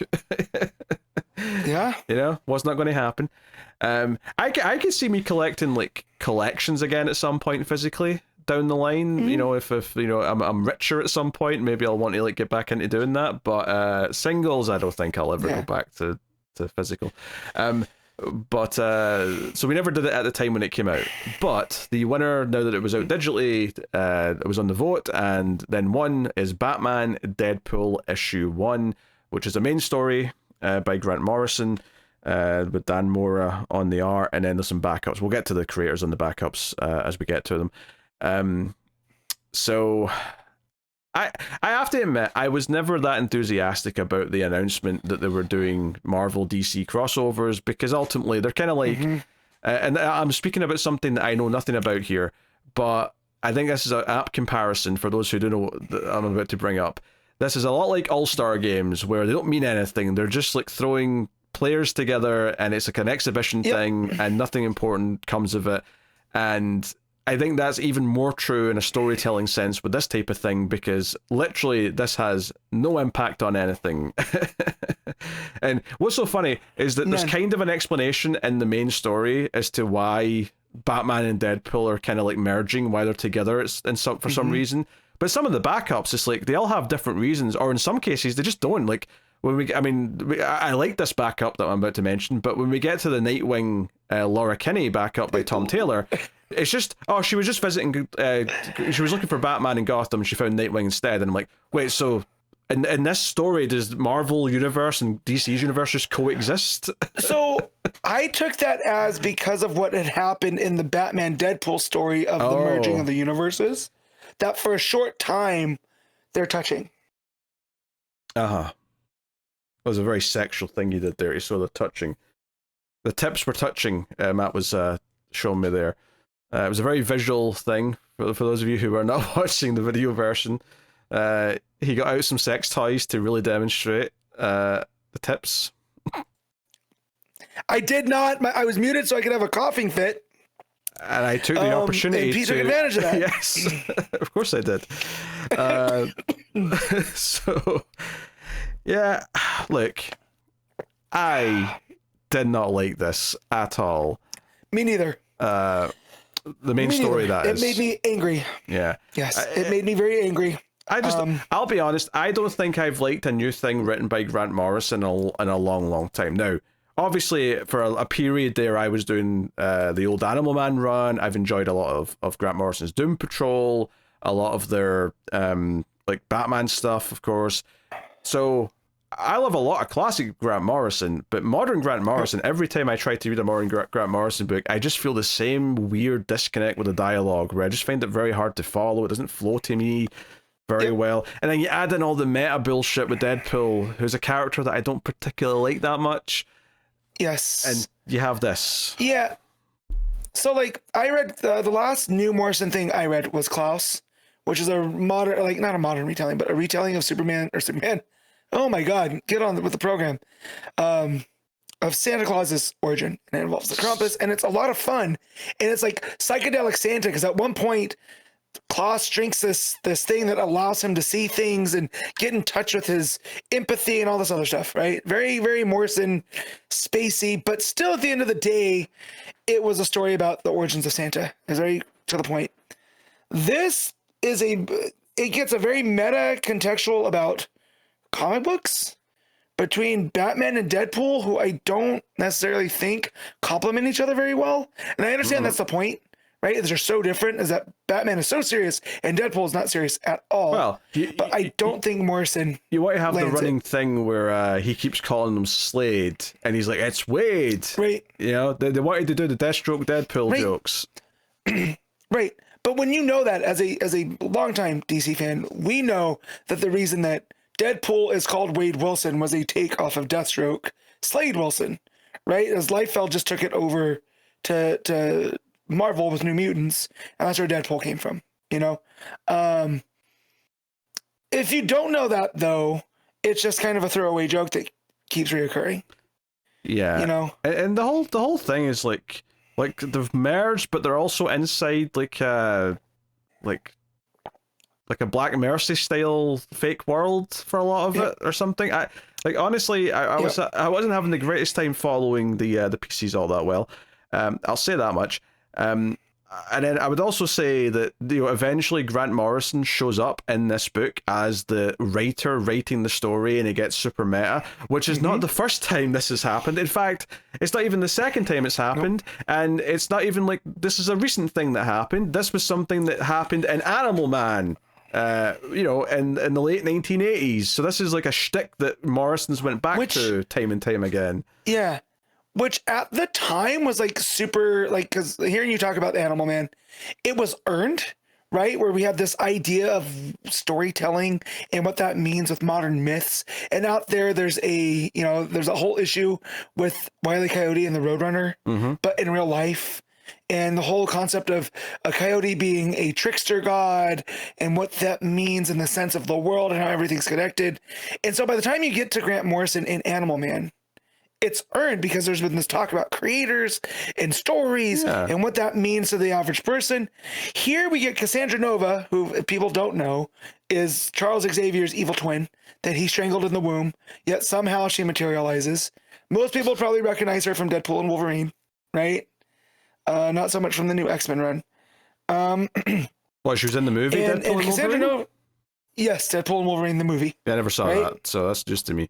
Oh, you never did? Yeah, so that ends up being the big bad, which I don't know how you feel about the Fox era of comic book movies, but it is a nice send-off. Not good, Bob. To those, like, yeah, bold move, Cotton. Let's see how it plays out. I could have known just by your vibe when it comes to movies. However, as someone that did enjoy some of those, it does feel like a nice send-off to an era, right? And we get the whole X-Men side of things represented there. Well, that's okay, man. You get to say goodbye to them all over again because everyone's returning for Avengers Doomsday. True. Which I wish I could say I was excited for, but there's nothing. There's nothing since Endgame. Yeah. Yes. Even me. The one who's so easily pleased with any slop. Yes. Even you're not excited with all these stupid teasers. Anyway, we're getting off topic. No. Anyways, that said, I did get worked by the Captain America one because I thought it was AI. So that's on me, though. So okay. So anyways, Sandra Nova, all this other stuff shows up, and that's where it starts to get real murky. Is the universes are crossing over and touching tip to tip, and actually, also Batman and Deadpool. Let's explain that for a second. So as much as that was a dumb joke, the tip to tip thing, the reason why they're merging is because two universes are having sex. That is what's happening. We see these two cosmic entities full of galaxies having sex. One of which is, I know from Marvel, is the concept of eternity, because it has showed up in Thor comics. So I am a bit familiar. That's the male looking one. And then the female one, I don't know. It's supposed to, I guess, represent DC at this point. Sure. Sure. Yeah. But so we have that, and that's how we get Batman and Deadpool together. But they're in the Black Mercy style going on because of Cassandra Nova. Yes. Right? Yes. So it's because not actually Cassandra Nova's messing with their minds. I just called it that to compare it to something because I've heard of Cassandra Nova. I couldn't have told you much about her, so it's good that you do actually know a bit more about this. So we get that, and then at the same time we get the writer with outside of this, in the real world, right? Did I read that correctly? Like, yeah, because Damian shows up and messes up Cassandra Nova, and then that's where the writer shows up with the cosmic keytar, which I feel like that was a joke that didn't land either, because it's just a keyboard. Yeah. Also, inside, I mean, this is inside the Cassandra Nova, like, fake world, but, like, Batman gets thrown in the Lazarus pit by Deadpool, and he comes out as Wolverine for some reason. Dark Claw from the Amalgam universe. Right? So that was the 90s. The last time Marvel and DC crossed over, it made the Amalgam, where they put the characters together.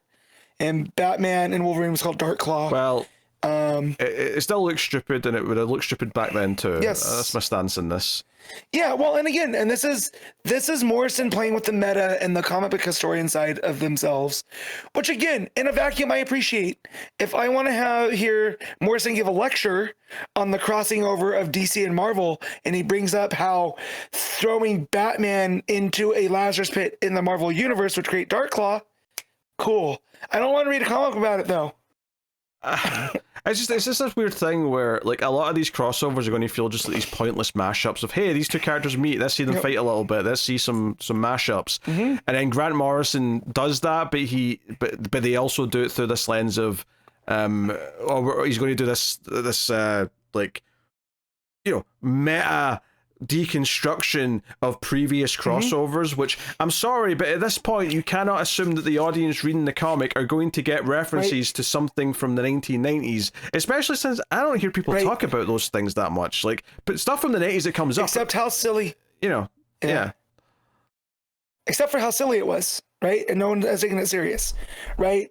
But then Morrison does things that make me laugh, like Darkclaw and Deadpool fighting on an actual keyboard.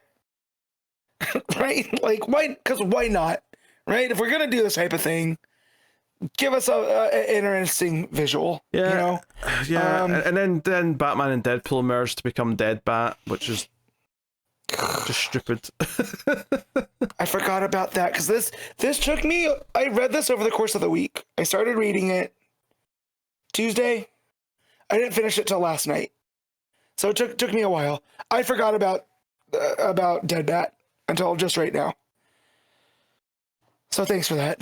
Yeah, and then the two universes stop having sex, and the lady universe is rating the other universe on an app. I'm like, was this like Uber? Is this like a prostitution Uber thing where they're getting a star rating after the sex? What's happening here? Maybe I guess. But I will say I do like the thing where the writer says like they can't like affect canon, right? So I do like that's Morrison saying like we can do things but we can't affect the overall vibe of Batman and Deadpool, right? Like Morrison can't bring back the Waynes in this book and have it last, right? But we can do smaller things, like at the beginning of this, Batman's talking to this guy whose wife has passed away, and as a favor to this guy, by the end Batman has the writer bring the wife back to end this man's descent into alcoholism, right? So I do like that you can show affect change through that, and it shows Batman's more tender side here. But ultimately, this is just a, hey, look at this kind of story. And I feel like that entire vibe of the not affecting canon and bringing the dead wife back doesn't match the rest of the tone, right? Like, yeah, the bookend, this guy who's lost his wife did not. It felt tonally so different from the rest of the book to me, and it honestly, like, doing this like weird, this meta prism of layers of trying to talk about the fact that this can't affect canon doesn't change the fact that yes, it's not canon and feels really unimportant by its nature of what it is. And I think a more affecting story would just be a more straightforward story where, I don't know, maybe, I mean, these are the bad characters to mix together, but assuming we're sticking with Deadpool and Batman, like, I don't know, just have them ultimately have to work together. You can just tell like a good like, I'm thinking of like Batman Ninja Turtles. That was a good miniseries, which obviously isn't in canon with everything else for either sets of characters, but it does use the mythos of both and shows how they can mix in a way that makes some sense. And like, you know, how like Splinter immediately like sees the value of Batman. He respects Batman instantly and vice versa. It's exciting to see Batman fight Shredder because it feels like they're of equal, you know, talents and things like that. And stature, you know, comparing some of the Robins to the Turtles and how some of the personalities line. Like, there's a lot of like things you can do that make it feel like, oh, you're doing something with merging these two together. And this just feels like a car crash of like quick jokes and like meta nonsense. I don't know. Did not like it. A car crash is perfect because you can't look away, right? But it's gonna happen. So. Yeah, try to make sure that no one gets incredibly harmed in the side back. That said, it also pisses me off that this had a Tom Taylor, Redondo, Nightwing, Laura story that was really good, right? And it just shows, like, given the right creative teams to tell the type of story, these have these emotional moments that really dig down into what makes these characters work. Like you said, the Ninja Turtles, Batman, right? And how they relate to one another. So, yeah, man, crazy. Yeah, there's 4 backups, some of which are very short, but there is 4 of them. We have Hellblazer and Doctor Strange, which is James Tynion the Fourth and Joshua Williamson and Scott Snyder all write. That's a lot of writers for like a 10-page or whatever it is story. You could have left it at Tynion. I think Tynion would have handled this by himself fine, right? Like he's written Constantine in Justice League Dark, you know. So I don't know, and that was just a mixed match. I did like seeing Constantine and Doctor Strange interact because they are so different, but where it led to, I felt like there was too much going on with Ghost Rider and Swamp Thing, and then Neron. I guess that's Damien Hellstrom. I'm not big on the hells of the Marvel universe. Oh yeah, I don't know. So, I mean, honestly though, Swamp Thing was the most excited I got, was because I'm not the biggest Constantine fan, and I don't really like Doctor Strange, so I wasn't necessarily feeling their conversation all that much. So seeing Swamp Thing fight Ghost Rider was like the most interested I got of any of this, to be honest. It makes me worried that Marvel's going to try to steal Hayden Sherman now. So DC, please protect him. Keep him over doing stuff with us. Because the layouts, I feel like Sherman takes advantage of having Doctor Strange's cape here. Especially there's a panel where it's where Constantine steals the eye of Agamotto, and the panel border ends up making the Doctor Strange cape collar, right? And so we get this awesome, breakdown and visuals in that Hayden Sherman style, which we all know I'm a fan of. So, and then the end where everything comes back to like mundanity, it's just straight up blocks again, like square panels. So it all looks cool. Yep. But that one was too long too.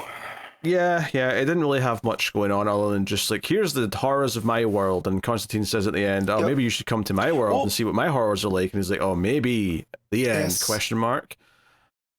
Yeah, I did like that they pointing out that the DC magic side of thing is more horror based, whereas the Marvel one, they seem to be more fantasy based. So I did like that the split between those, right? Like compare and contrast. If you're gonna have these characters interact, this is why they are so different. So I did like that. Yeah, and then the highlight of the whole book was absolutely the Nightwing and Wolverine, and that's Laura Kinney Wolverine, which is called Sticks and Snicks, and it's notable because obviously Tom Taylor, the book that made me fall in love with his writing in the first place was All New Wolverine, and he did a big run on this character. He then did a big run on Nightwing, of course, which we've obviously talked about at length. This felt like, this is really cool. He's getting to put these two characters together and have them compare stories about how they're both kind of like, the proteges under the shadow of Batman and Wolverine, and how they're both, living up to those ideas and the struggle of that. And the plot's really simple. They're just looking for Gabby, who seems to have been snatched along with Honey Badger, or what's the Badger called? Yep. What's the Wolverine called? Jonathan, Wolverine. Thank you. Jonathan. So they're just looking in the sewers, and it turns out Killer Croc is the person here. So we get a bit of fighting there, and Gabby slashes a little bit. Laura slashes some stuff, and there's the classic thing of anyone who meets a Bat character who doesn't know them first is like, wait, you're just a guy? You don't have any abilities of any kind? So there's a little bit of that. And it's Redondo on art here, so everything's very bright and bold, and the blue of Nightwing pops really nicely with the yellow of all the costumes of the other characters. Really good stuff. Yep. Yeah, and it felt like an issue of both. Right, because I don't remember who did the art for All New Wolverine, but Redondo fits in with it so well, right? That this felt like it was equally an issue of All New Wolverine and of Nightwing of a certain era, and it just felt good. It was like almost like a comfort food version of a comic where it hit everything that we wanted to. It wasn't overtly serious, right? And it digs down onto how they will never be their respective fathers, but embracing that will make them stronger for it, right? Like the world already has a Wolverine and a Batman. They can be their own versions of it. And I thought that pairing these two characters to say that really hit that message. Yeah, and you even get a cameo from Babs at the end when Nightwing takes them back to the clock tower to meet the dog and whatever else. So yeah, just nice. And the very fact pleasant. that Gabby wants to know if Haley can still talk because of Nightwing talking about it. It's like, oh, so it's just a regular dog? And I was like, well, she had superpowers and talked at one time. And then so can I see her talking dog? He's like, well, that was a one-time deal. Right? So just again, the back and forth between those two. Again, I would read a whole miniseries of this. Oh, sure. You know, easily. like this was so good, you know? Yeah. So no, it was by far the highlight, and it just did the simple beats. It didn't need to do anything more than that. And because it's Taylor who's written both characters, the voices for both match, runs from both characters that I've really liked. So it was hard not to enjoy this. I think the fact that he has written both of these characters extensively, really helped this one out. So, no, good stuff. And then there's a Harley Quinn and Hulk story, which is just like a really cartoony Harley story, which I have almost nothing to say about, honestly. Like, there's not much to it other than just like she likes Hulk, and that's kind of it. They trash a hot dog cart, and then they end up at a waste management that's called Carson Ogen Waste Management, which I thought was funny, but yeah, I don't know why these two are paired together. It's fine, but it amounts to nothing, Yeah. Hulk can be funny, but I don't necessarily want him in the funny comedy book. I want Hulk to be a bit more serious, typically.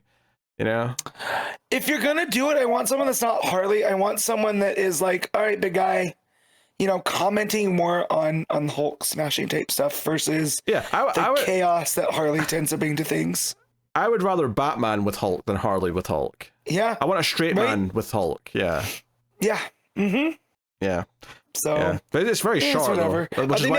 Though, there's nothing to say about it because it's like 4 or 5 pages long. There's nothing happening. The Amanda Connor art I do like with Hulk because I do like them getting the cartoony vibe with Hulk. So yeah. Yeah, and then the other backup, which is also very short, and this one has half of what we were talking about with the Nightwings one, is that G. Willow Wilson, the writer here, did obviously write Miss Marvel, and that was kind of her first big comic. And I was like, oh, who's she teamed with? Like, is it going to be Poison Ivy maybe? Because that's what Wilson's been writing at DC.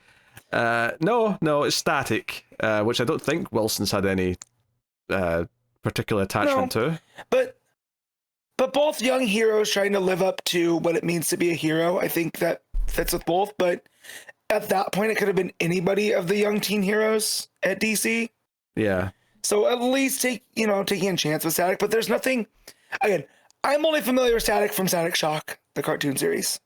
I've never really read a Static comic. I read issues when Static showed up in Titans. So I don't know how much of this could have been unique to Static. Yeah, there might be Static people that are stoked, right? I have no idea. This was the one though where this is probably technically true for Hulk and Harley as well, I suppose.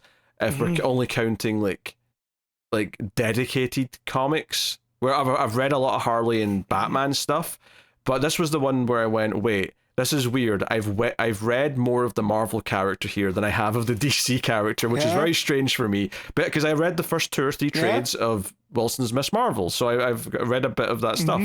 Didn't finish it because I always seem to fall off in Marvel stuff when I try to read it. But I was like, oh, that's weird. Yeah, I barely know anything about this DC character, but the Marvel character I've read a ton of. So, no. And yeah, Kamala Khan's a cool character. She really is. So no complaints on that. Well, and I thought the pairing of her with Static was fine. Like, again, it's Dennis Cowan. I'm sure that had to do more with Dennis Cowan, that's who he came up, right, with the Milestone stuff in the 90s. So, it is collaborative. Comics are collaborative, so I guess that's fine. But it was. I don't want to call it a nothing story, but the plot is just nothing happens. They're both at home with their families, and a monster's attacking the city, and they both go out and they end up just working together. And they don't even finish the fight. They just sort of start attacking the monster together, and it says the end because hey, there's others out there like me that I can work with, kind of thing, and that's it. So. It suffers from the same thing that a lot of anthology style stories suffer from when you get like 5 to 8 pages in a book like this, is that there's not really much story you can tell, and they feel like they're just scratching the surface of something. Maybe there could be cool chemistry here that would really work between the characters, but we don't really get a chance to really get to that. The only excitement briefly was like, oh, Wilson's writing Kamala again. That's kind of cool, but you know, nothing much happens, so it's not like a big deal either. So, yeah, for sure. So yeah, there you go. That's Batman Deadpool, and I will be honest. If that wasn't the vote winner, there's no way I'd have read all the backups. I'd have probably just called it quits. Oh, I'd have read the Taylor one because I would have wanted to have read that, but the others I probably wouldn't have read. I messaged Pete earlier. I was like, "Do I got to read the backups?" He goes, "Yeah, it was a fan vote, so reader vote. Go ahead." No, well, at least there's a Taylor Wolverine Nightwing story to look forward to. So, yeah. Man, that book pissed me off though. That Batman Deadpool. Ugh. Yeah, I just thought it was a chore. It was a chore to read. That's ultimately what I would describe it as. I felt like a chore to actually get through it. So I can't be too positive. I guess we should rate it, which feels weird given the almost anthology style of it. But what you got? Yeah, 4.5, and most of that is Nightwing doing the heavy lifting. Yeah, damn. Yeah, like a 4 for me, I guess, as well.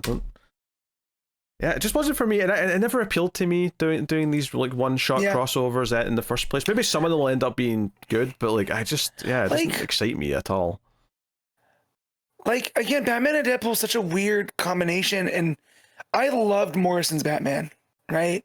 So I just wish this could have been like, if this was Batman Wolverine, and we got that, and we got them teaming up on some whole thing, and Morrison doing both, because Morrison's written extensively on X-Men, right? I feel like new X-Men specifically was Morrison's run. Yeah, so like it's not a terrible idea, but maybe Batman Deadpool's not all I could see is they were looking at dollar signs, being like, who's popular? People love Deadpool, people love Batman, let's throw them together. So yeah, man. Yeah, well, it is what it is. But we've read it now. We've talked about it, and I guess when other one-shots like this become available digitally, maybe we'll put them in votes, and people can decide if they want to hear us again. But talk about one of them. Yeah. I don't think all of them will go after this one. I think this one was so negative they're not going to want to. They are doing a Spider-Man Superman one, and I know it's going to have a backup by Aaron that's Superman Thor. So I will be reading that at some point, right? So if it's not a fan vote and it comes available digitally, I will cover that for the show. So we don't gotta threaten Pete with a fan vote unless that's something you guys want. Because threatening Pete is fun sometimes. Okay, it's good fodder for the vote, honestly. I don't know what the next month's vote's going to be yet, but I'll put in some stuff. But there you go. That's Batman Deadpool. We're past Night Fight. Yeah, we're past Night Fight, so we're not going to be threatened with that anymore. So we're good. Not unless I really struggle to find 3 options and I have to go back and put issue 3 of that in, but... Yeah. But yeah, that'll be way out of date by the time we get to it, so I don't think anyone even wants that. It's fine. Alright, well, that'll take us out to the final part of the show where we pick our favourite stuff of the week, favourite panel/moment, favourite cover, favourite art, and of course, top 5 books. So Matt, what is your panel/moment of the week?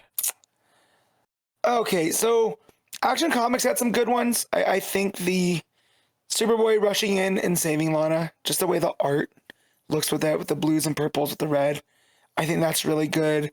I loved Ventriloquist stabbing the guy and seeing Wesker's hand on the hand on the knife for Scarface. However, the moment that did really move me was Diana looking Medusa in the face and seeing her for the first time in eons, and the tears that brings down from Medusa. So yeah, that whole page, the 4 panels to that build up, that's gonna be mine. Yeah, I don't even think I know what I want to pick for this. I would, if I'm looking at what I rated highly and I'm thinking about the moments, I think there's a couple of Action Comics moments I could pick. Like I think Pete stealthily helping Clark, having a reason to run away, is a good moment. I like the layers to that. There's a few moments in Batman and Robin that I really like. I'll go with the Action Comics moment. Actually, I'll go with Pete in the chem lab. I just like I like the complexity of Superman doesn't know he's getting helped, but he's getting helped. I like that kind of that play. Yeah. All right, cool. And then for cover of the week, main cover for Absolute Wonder Woman Annual is pretty good with Medusa. There's a bunch of covers and variants for KO, of course, which some of them are bound to be good. There's an Albuquerque cover. There's, Jeffrey Spokes. There's a bunch of them. So I'm not gonna pick it, but this will be a time for me to bring up the Daniel Warren Johnson cover of Lucha Batman with the chair wrapped in barbed wire. It's such a cool visual. But yeah, I just want to, while you're bringing up KO, that was a fun one. Yeah, I think I'm going to go with the main cover for Action, which is the the murder board with the red strings on the newspaper clippings, but it makes the Superman logo and the red string. I think that's actually a really cool idea for a cover. So I'm going to go with that. Yeah. What are you picking? All right. So there's an Adventures of Superman Book of L that is by, who did this one? It's Megan Huang. And it's Superman up on like a radio tower overlooking like Smallville, and he looks like he's searching for someone. And it's really, really nice. It's a nicely composite image. Action Comics has a similar one that's got Superboy coming by a tractor at the farm and waving. I think that's Tupac Kent. So I think that's real fun. But my pick's going to be from Absolute Wonder Woman, and it's the Haining variant. And it's got Diana with one of the, I'm assuming, Medusa's snake hair coming down, and just the way that it adds a bit of menace to the story here, and it really focuses on like Wonder Woman's arm tattoos with that mark of Hecate there and stuff. It's a really good image, so that's gonna be mine. All right, and art of the week, what are you picking for that? I mean, it's hard not to go with Absolute Wonder Woman and make that a clean sweep. However, I was a really big fan of the work with Fico Ossio, with what it did with the light and everything. And the fact that that's the last Batman and Robin issue I get to pick. So I think it's just going to edge out Absolute Wonder Woman, and I'm going to give it to Batman and Robin. Yeah, I think Absolute Wonder Woman's got good art. I think Action's got good art that really suits the story it's telling. But I'm also going to go pick Batman and Robin, just because it's got the most mood and atmosphere, and it's got the violent moments with Scarface and all the other stuff, which is really well done. So I'm going to pick that. Yeah. All right. Top 5 books of the week, Matt. On you go. All right. So one is Absolute Wonder Woman. Two. Oh no, sir. Not for once. But yeah, 1 is Absolute Wonder Woman. 2 is Batman and Robin. 3 is Action Comics. 4 is Adventures of Superman, Book of L, and 5 is Green Lantern Corps. All right, my number 1 is Batman and Robin. My number 2 is it's close. I'm going to say Action number 2, and then 3 is Absolute Wonder Woman Annual, and then 4.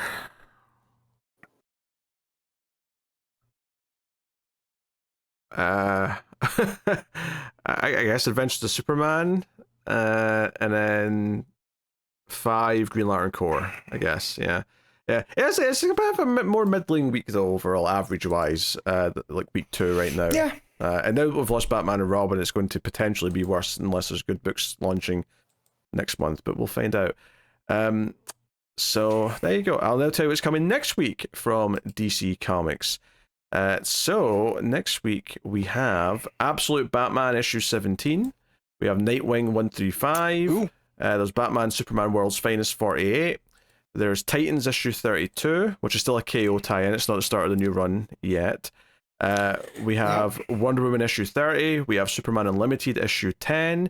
We have Catwoman 84. We have our next new Vertigo book, which is End of Life issue 1. So we'll be checking that out. And then after that, there's just some facsimiles and reprints and your usual stuff.